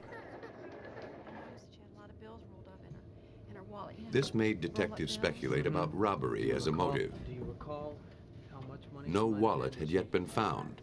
What, They probed for more information. nervous or upset about anything last night? The aunt remembered Russell's beeper going off.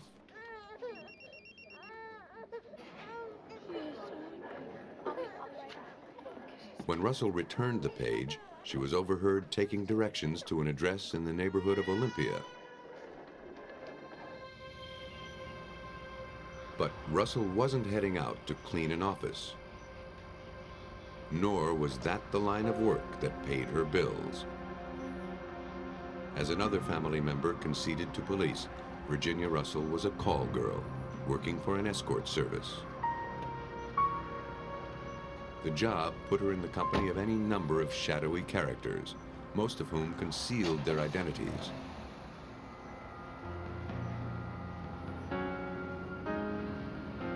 With such a suspect list, the case would be challenging, if not impossible, to solve. But police caught a break. The day after the body was discovered, they found her car in a parking lot in Olympia. There was blood on the console. In the back seat, inside its carrier, was a single bottle of Michelob Light, the same brand found near her body.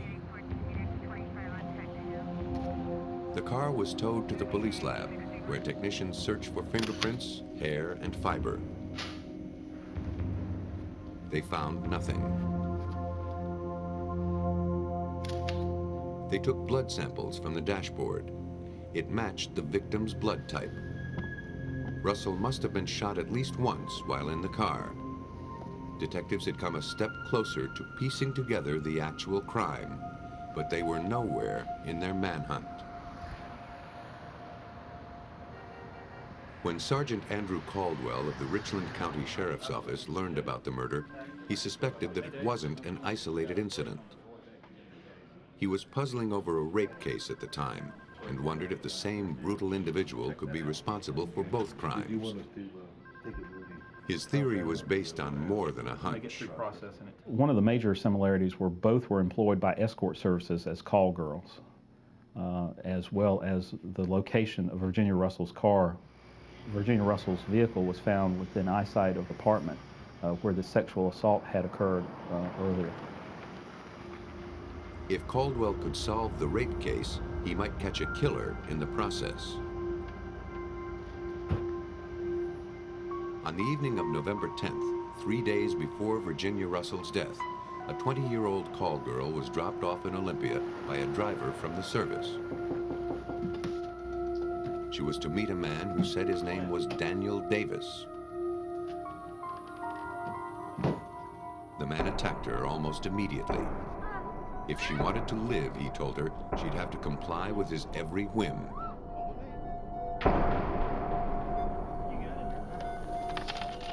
He dragged her to the bedroom and sexually assaulted her. After the attack, he emptied the young woman's wallet and threw her out of the house. As she wandered, dazed, into the neighborhood, her assailant drove away. She got one last look at his face before calling for help. Daniel Davis was a fake name. The apartment, investigators learned, was rented to a man named Roy Beck, Jr., who matched the description the victim gave police. His was a familiar name around the department. A series of burglaries had kept him in and out of trouble since his teenage years. From a computerized database, investigator Randy Strange compiled a group of images from a library of mugshots. By bringing up the specifics of the suspect as far as age, race, height, hair color, the computer automatically gives us possible candidates that match the suspect. Like Roy Beck, all of the men were in their mid-20s, around 5'5", with dark hair. From that lineup, the victim identified Roy Beck, Jr. as her attacker.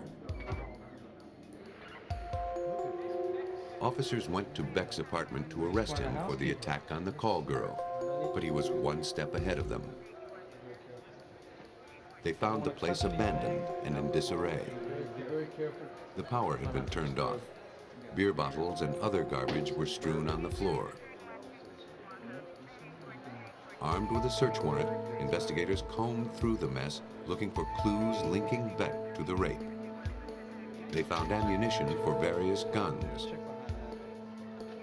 Detectives thought they had found a positive link between Beck and the murder of Virginia Russell, but none of the ammunition matched the fatal bullets. Investigators directed their energy into finding Beck. To get their hands on him, they set up a sting. They obtained an arrest warrant for the sexual assault, then contacted Beck's old girlfriend. We were able to persuade her into helping us find him. She paged him and he returned the page and asked for her to come pick him up at an apartment complex in town.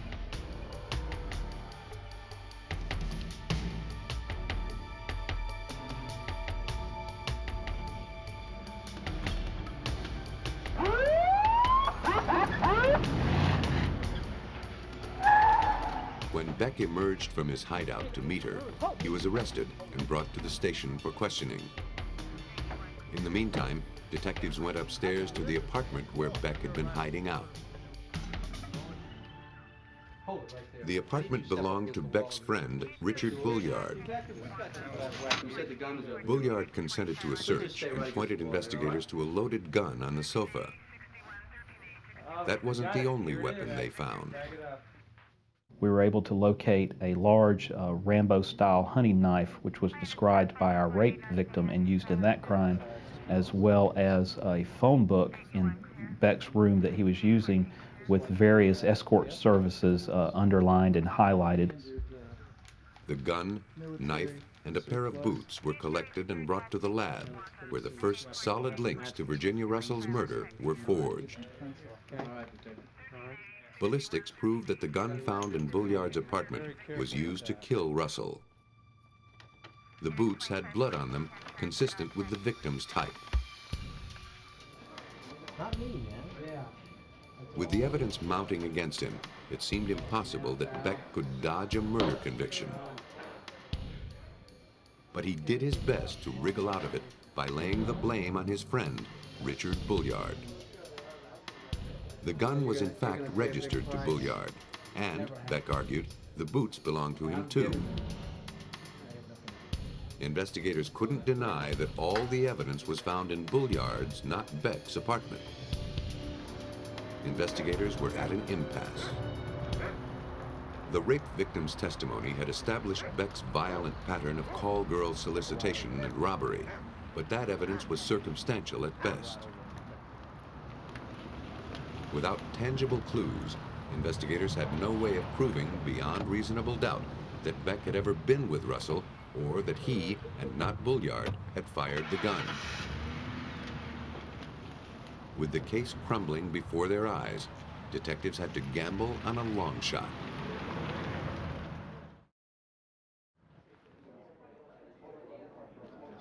The only physical evidence that connected Roy Beck, Virginia Russell, and Virginia Russell's car was 6 Michelob Light beer bottles.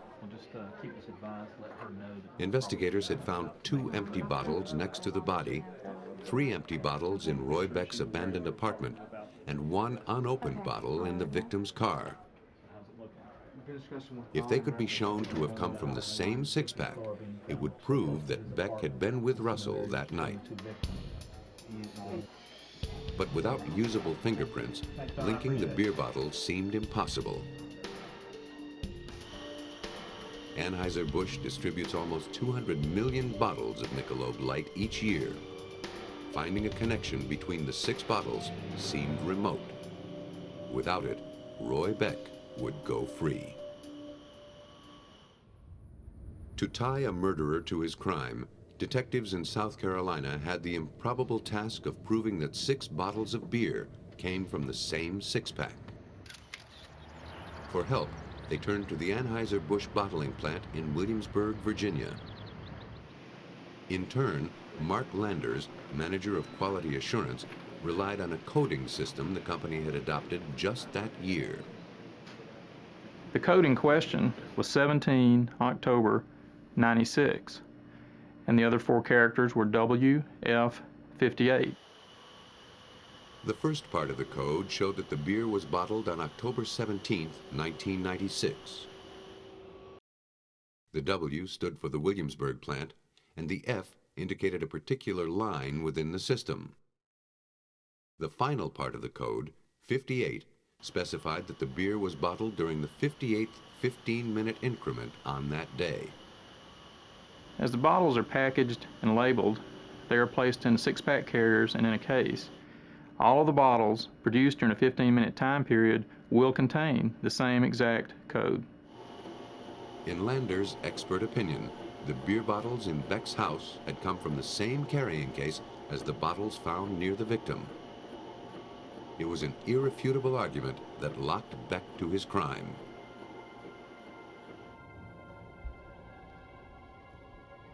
Sought as a last-ditch effort, the beer bottles enabled detectives to piece together Virginia Russell's final hours with Beck.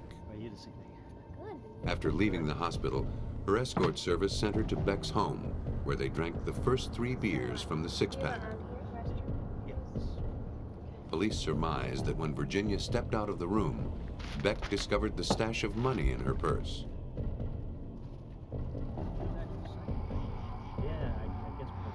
Police theorized that they grabbed the beer and drove to a soccer field where they drank the 4th and 5th bottles. At some point, Beck decided that robbing his victim wasn't enough. He wanted to kill her.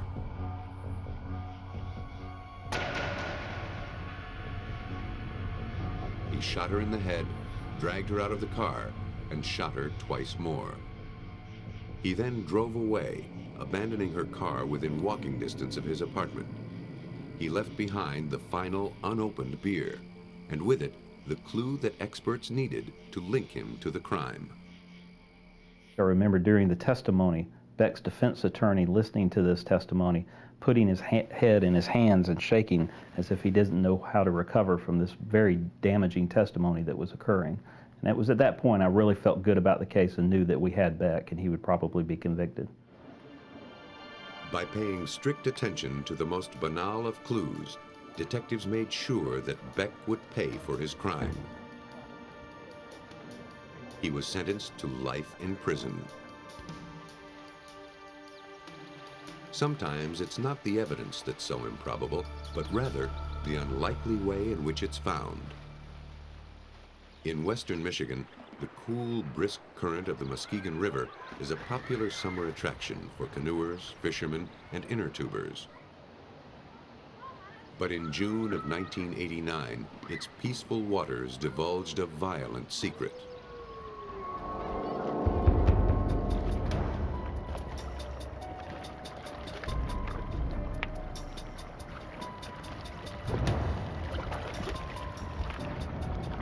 Two recreational divers were scavenging the river bottom for sunken treasure, dropped motors, lost fishing tackle, old anchors. A flash of metal told them they were onto something big, bigger than they thought. It was a red car, belly up in a 15-foot indentation, and there was something floating inside it. Peering through the windows, the divers saw the bloated figure of a human body. They contacted the police.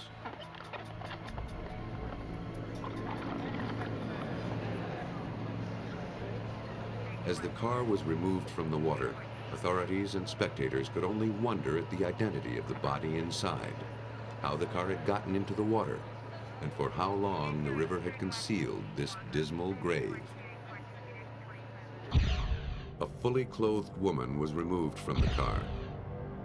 Despite having been submerged in water, the remains were well preserved. Investigators searched the body and the vehicle for identification, but all they found was mud, insect larvae, and cocoons. The body was taken to the medical examiner's office. In the meantime, investigators searched the area, trying to figure out how the car got into the river. The vehicle had little body damage. The nearby overpass showed no indication of a car accident. Galen Brookins, the chief of police from nearby Fremont, looked for other points of entry. One of the theories that we had entertained was that it was possible for a motor vehicle to come down this trail, which other vehicles obviously had, and to end up in the river at this point in a very straight trajectory. The strong current had carried the car to the other side of the pilings, where it finally settled in a deep ditch. Because the car had landed in a deep ditch, it was impossible to see it from the surface. Detectives hoped that the autopsy would disclose the secrets that the river had kept hidden. The medical examiner had two tasks: to help identify the body and to find out how she died. Dental x-rays and fingerprints were taken in the hopes of giving a name to this Jane Doe. Head wounds pointed to the cause of death. This woman didn't die in a car accident. She had been struck at least 6 times with a hard, blunt object. The medical examiner could also determine that she was dead before she went into the river. Someone had tried to conceal her body by pushing her vehicle into the murky depths. While the autopsy was being performed, police ran a search on the vehicle identification number. They learned that the car belonged to David Smith, a nursing home employee who lived not far from the Muskegon River. The discovery of the car and disclosure of David Smith's name raised eyebrows at the nearby Fremont Police Department. 9 months earlier, on October 2nd, Smith had paid a visit to the station. He came to report his wife missing. At the time, police suspected nothing more than a typical domestic dispute and a spouse who was blowing off some steam. He and his wife had had a disagreement, and she had left on Friday evening, September 30th, and that he had not seen her since that time. Smith told police that his 5-year marriage to Hai Yan, a Korean national, had turned sour. After their latest screaming match, she threw a plate at him, then climbed into her car and drove off. After the officer had interviewed him, he had indicated that he should take and contact relatives and friends and try to determine if any of them had heard from her, and then report back to our department. But months passed without any follow-up from David Smith, nor any sign of the missing woman or her car. When detectives checked up on Smith, they were surprised at what they found. Police learned from interviews with friends and family that Smith was hardly acting like a grieving spouse. Just 4 days after reporting his wife missing, he had filed for divorce. He'd been actively dating since and wasted no time in pawning Hai Yan's jewelry. Clearly, Smith didn't expect to hear from Hai Yan ever again. Though his behavior was suspicious, it was not illegal. The situation had all the ingredients of a homicide, except there was no body. Police were determined to find Hai Yan, dead or alive.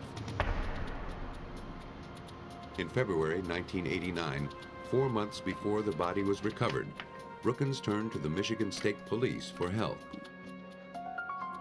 State police worked the phones, contacting friends of the missing woman in the U.S. and Korea. No one had seen or heard from her since September. Now missing for 5 months, investigators were losing hope that Hai Yan would ever surface. As he proceeded with telephone interviews, Detective Richard Miller of the State Police uncovered a lie. Though David Smith told law enforcement that he had heard nothing from Hai Yan, he told several friends a different story. Mr. Smith had made statements during her absence that he knew she was alive and well, that she had contact with some mutual friends and other parties. But investigators found no one to confirm Smith's story, and he refused to take a lie detector test.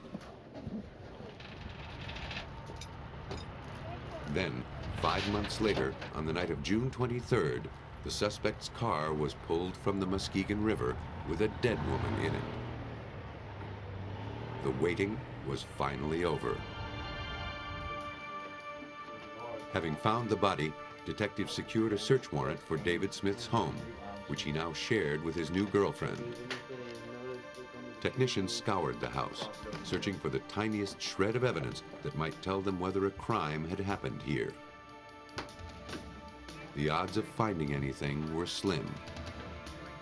But it had been almost a year since Haiyan's disappearance.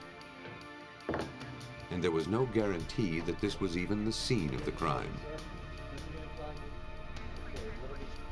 Investigators used an alternative light source to search for clues a killer wouldn't think to clean up. This searchlight penetrates paint layers, making it easy to find the remnants of blood. The beam highlighted some smears on a kitchen wall. And below them, police found what they were looking for. Behind a freezer, minute traces of blood spatter stained the wall. The crime lab personnel further expanded their search in the immediate area, and by removing molding along the wall, we discovered a large area of contamination from human blood. They believed this to be the scene of attack. From the pattern of the blood spatters, investigators were able to corroborate the medical examiner's findings. Someone had been beaten numerous times with a blunt object. From the amount of blood under the floor, it was likely that the person had been fatally wounded. But detectives faced a big problem. They were able to eliminate David as the source of the blood, but there were no records of Haiyan's blood type. She had been in the water too long to determine it from her remains. DNA tests at the time also were not sensitive enough to be of use. Someone had been severely beaten in this kitchen, but detectives couldn't yet make an airtight case for murder. To arrest Smith, investigators needed some hard evidence to link him to Haiyan's murder. In order to nail their suspect, police hoped to trap Smith in his own lies. He had told several people that he knew Haiyan was alive as of January. If police could prove that she'd been in the water prior to then, they'd be able to prove that Smith had intentionally concealed the crime. But they had a major obstacle to overcome. We were able to show the cause and manner of death, but we were not able to determine by her state of preservation exactly when she died. Miller had an idea. He remembered that when the car was fished from the water, cocoons had been removed from the windshield and fender. He knew that insects are helpful in determining time of death on land. Could they do the same in the water? In order to tie David Smith to his wife's death, detectives in western Michigan needed to determine how long her body had been in the river. Their only clue was a cocoon. Police turned to forensic entomologist Richard Merritt to see if he could learn anything from this unlikely witness. Well, when I received the specimens from Detective Miller, I saw that they were black flies. And black flies are a group that I've been working on for the past 20 years. So I knew right away that there was something there that I could identify and probably give some more information that they didn't have on the case. Merritt would rely on his knowledge of the black fly's life cycle to calculate when the car hit the water. Like all insects, the black fly goes through 4 life stages. The first stage is the egg. Black flies in the Muskegon River hatch in November or December, then turn into worm-like larvae. The larval black flies remain in that stage and grow during the winter in the river on any substrates that they can attach to. Could be leaves, could be rocks, or in this case it was a car. In April or May, the larvae enter the pupal stage. They build cocoons around themselves and remain dormant until late May or early June, when they emerge as adult flies to start the life cycle over again.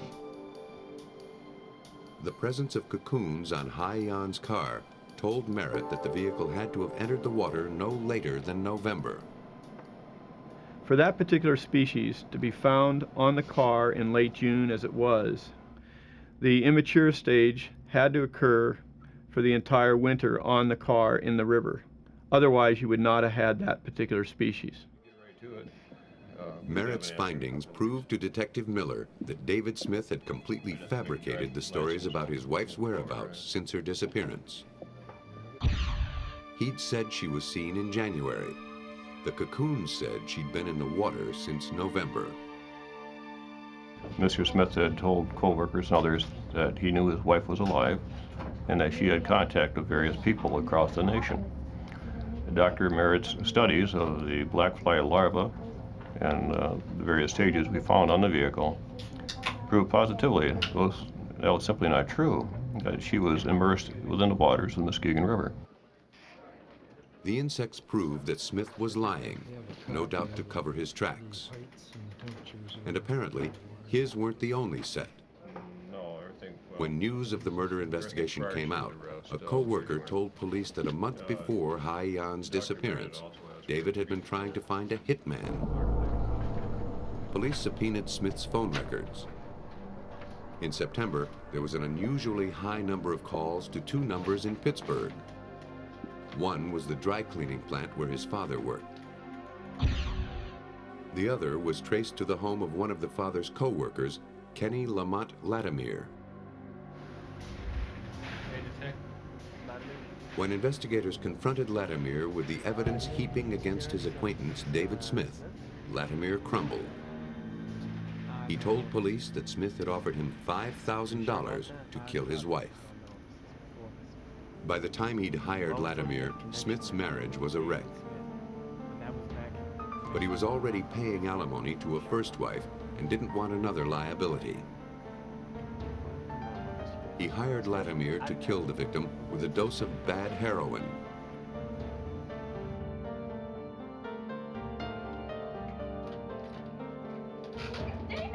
But the plan didn't work, so Smith beat her to death with a wooden statue. Smith and Latimer then put her into her car and pushed it into the river. Thanks to the unlikely testimony of a vacant cocoon, Smith was arrested in December of 1989.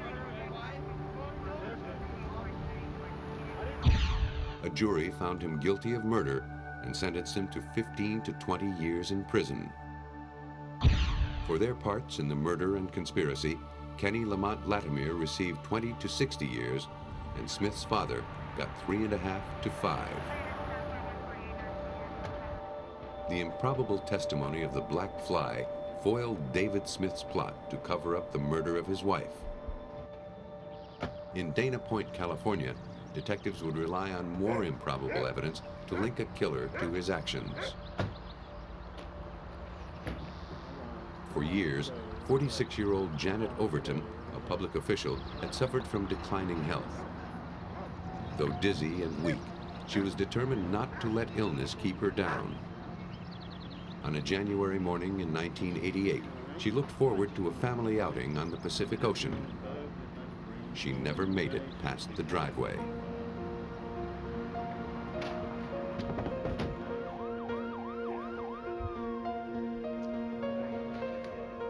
Janet's husband, Richard, summoned paramedics. But Janet was beyond help.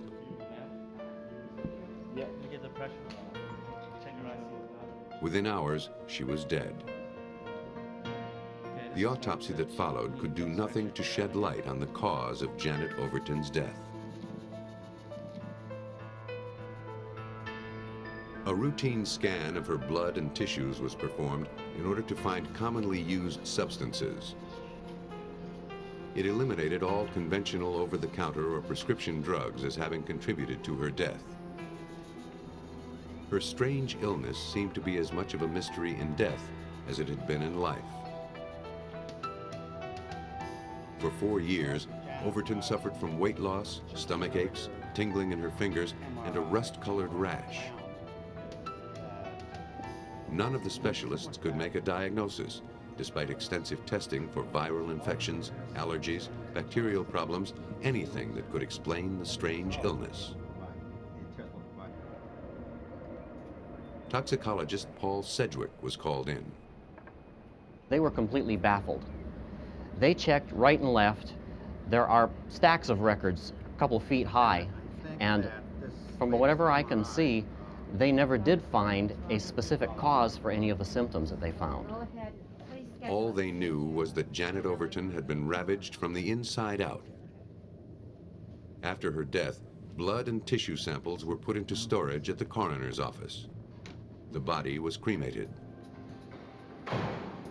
Her death might have remained a medical curiosity, but then a tip phoned in to Lieutenant Tim Carney of the Orange County Sheriff's Department turned it into a homicide investigation.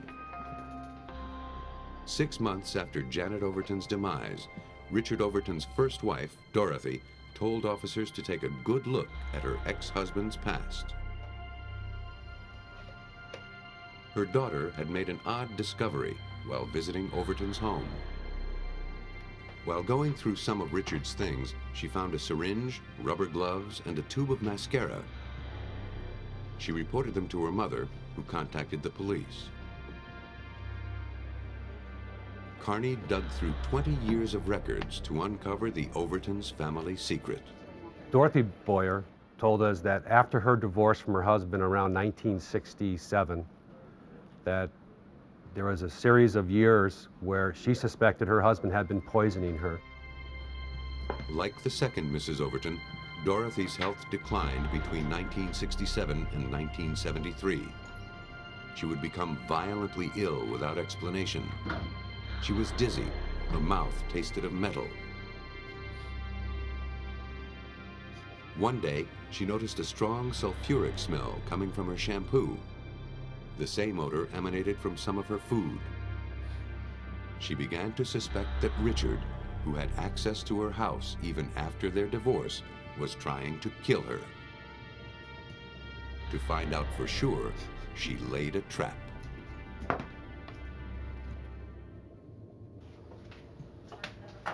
With the help of the Sheriff's Department, Richard Overton's first wife, Dorothy, devised a plan to see if he was poisoning her. She cleaned a new coffee can with rubbing alcohol, then marked the lid so that she would know if it had been tampered with. The rest would be up to Richard. After 3 days, she discovered that someone had opened the lid. Fingerprints lifted from the can were compared to Richard's, taken when he applied for a municipal job. They matched. Without his ex-wife's permission, Richard Overton had snuck into her house, gone into the cupboards, and mixed some reddish powder into her coffee. When the contents were tested, investigators discovered a strong-smelling mineral called selenium. Selenium is an element which in small amounts is necessary for good nutrition and health. In large amounts, it's poisonous. Richard was brought in for questioning. He initially denied having poisoned Dorothy, but confronted with the evidence, he confessed. Dorothy agreed to drop the charges so long as Richard stayed out of her life. Now, 20 years later, Richard Overton faced another round of questions regarding the poisoning of his second wife, Janet. But before detectives could go after him, they needed to find out if selenium poisoning had contributed to the death of Janet Overton. On paper, the two Mrs. Overtons seemed to have suffered from the same undiagnosed ailment. According to Lieutenant Carney, it looked like history was repeating itself. What we looked at was comparing Dorothy Boyer's 1970, late 60s, early 70s medical history from doctors, along with Janet Overton's medical history in the 1980s. And what we saw was almost a mirror copy of symptomology of classic heavy metal poisoning. Dorothy Boyer, and now police, wondered if the mascara Richard's daughter found in his home contained selenium. In one simple test for selenium, the questioned sample is dissolved in a test tube. Hydrochloric acid and other chemicals are added. If the solution turns red, that indicates that selenium is present. Tests on the mascara showed it contained selenium. Detectives contacted the mascara manufacturer. Selenium, they learned, is not an ingredient in any of their cosmetics. If it was found in the product, it had to have been added after it was purchased. If high quantities of the mineral could also be detected in samples from the victim's body, investigators would have a solid foundation in their case against Richard Overton.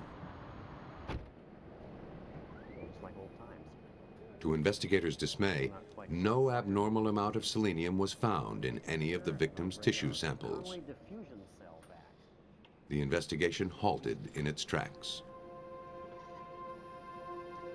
But it wouldn't be shut down for long, thanks to a lucky discovery in the lab. From the open vial of Janet Overton's stomach contents, Sedgwick was overpowered by the smell of bitter almonds, the signature of a far deadlier poison than selenium. And I knew instantly that there was cyanide from even 2 feet away. Only 50% of the population are genetically predisposed to smell cyanide. And because the original testing was done under a fuming hood, the smell was easy to miss. Had it not been for Sedgwick's chance discovery, it's likely that the cyanide would have stayed hidden forever. We didn't detect cyanide initially because it's one of the less common compounds that we see.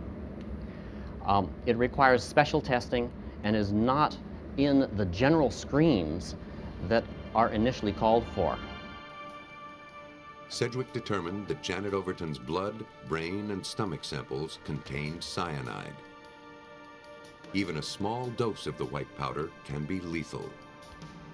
1 year after Janet Overton's demise, her cause of death was ruled acute cyanide poisoning. To Detective Carney, Richard Overton appeared to be the most likely suspect.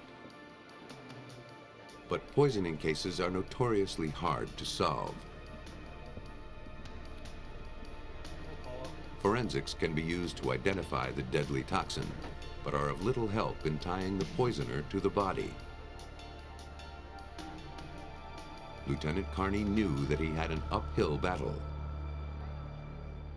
Proving a poison case can be difficult when time goes by. You still need to look at the aspects of the investigation, which include not only physical evidence, and we're talking about years of poisoning here, and also you have to look at motive and opportunity. And so far, investigators had found neither. It was true that Richard Overton had a history of tampering, but in person, he hardly seemed the murderous sort. He was a bright, accomplished man who had nothing to gain from his wife's death. There was no financial motive. Janet's life insurance policy had been paid out to her son. Nor was there a history of violence. The 15-year marriage was loving and supportive, Richard said. At first, detectives didn't let on that they knew about his attempts to poison his first wife. They simply asked Richard who might have tried to poison Janet. He mentioned that his wife had enemies, stemming back to her involvement in local politics. Janet had also struggled with depression. He couldn't rule out the possibility that she had killed herself. Then, 5 hours into the interview, police dropped the bombshell. I confronted him with the 1973 investigation where he poisoned his former wife. He denied that to me until I showed him the documentation of the report. Challenged by his shady past, Overton abruptly ended the conversation and refused to contribute any further to the investigation. Detectives had caught Overton in a bold-faced lie. During an interview with a business associate, Mel Hubbard, they caught him in another. Overton had told detectives that he had no access to cyanide. Hubbard told a conflicting story. Mr. Hubbard informed us that, in fact, he does use cyanide in the extraction of gold and silver from ore samples in his mining operations, and he keeps cyanide on hand at his residence. Mr. Hubbard also informed me that Richard had keys to his residence and would care for his home when Hubbard was away during his mining operations. Discovering that Richard had had access to cyanide was like putting him in the same room with the murder weapon. To place that weapon firmly in his grip, detectives would need to find motive. Without it, they'd have little chance of getting this case to court, and even less of a chance of a conviction. Armed with a search warrant, sheriffs descended on the suspect's home. They seized Richard's diaries, along with his computer, and 131 diskettes.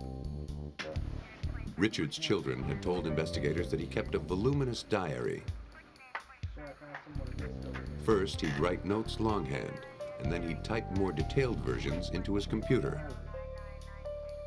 Finding some confession in the suspect's own words would be detectives' last chance at making their case. Careful inspection showed that some of the writing had been manipulated.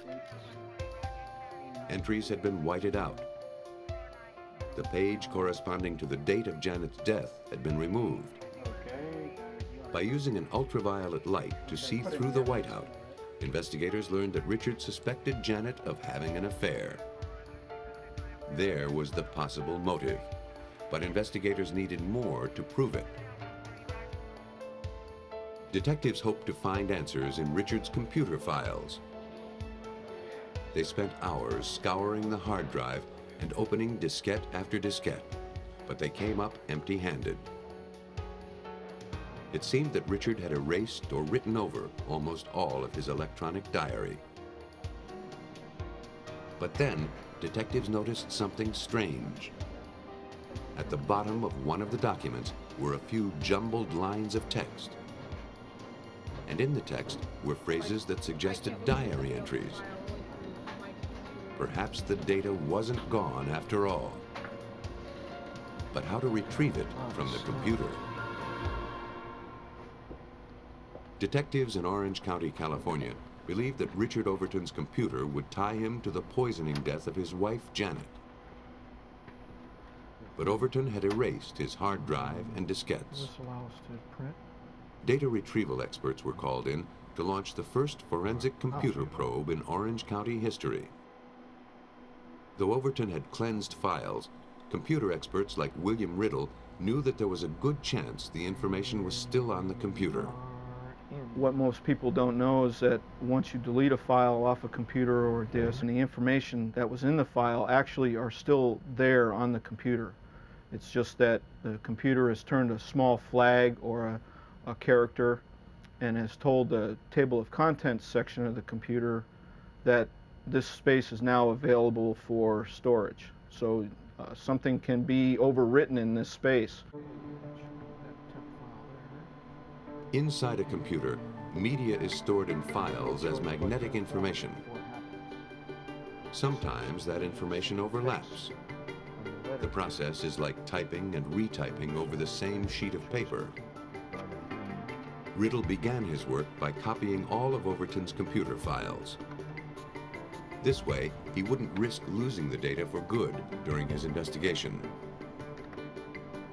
He installed a specialized computer program on their systems, then set about the grueling process of opening files one at a time. The program removes layers of text, leaving behind bits and pieces of documents that were once stored there. It took hundreds of hours to expose the raw, unformatted tangle of text, but that was only the beginning. Using the handwritten diary as a reference, technicians then sorted through the files, piecing together Richard Overton's diary word by word. From the jumble, technicians were finally able to reassemble Richard Overton's secret diary, and with it, his intention to kill his wife. The recovery of Overton's damning words would prove to be a turning point in the case. Though the suspect had proclaimed that he and the victim had a loving marriage, his own words, pulled from electronic oblivion, would prove otherwise. In fact, there was a point in the discs where Richard Overton stated that his love-hate relationship for his wife had turned purely to hate, and that something was going to happen very soon. This was just a few short days before her death on January 24th. Investigators surmised that Richard was angry about his wife's infidelity and resentful that she'd achieved political success without a formal education. As he had done with his first wife, he added selenium to his wife's beauty products and food to set up a long-term illness.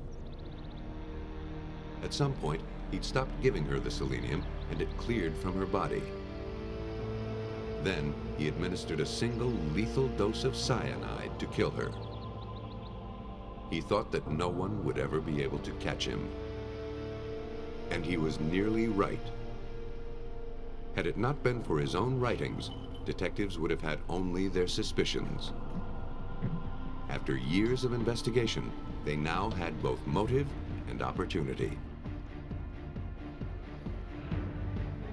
The information retrieved from the computer disks convinced the jury that Richard Overton had plotted for years to kill his wife. After only 6 hours of deliberation, they found him guilty of first-degree murder. He was sentenced to life in prison without parole. Even in the wasteland of computer files, beer bottles, and insect cocoons, a keen investigator can find a murder conviction. The most pivotal clues are sometimes waiting to be uncovered from the most unlikely sources.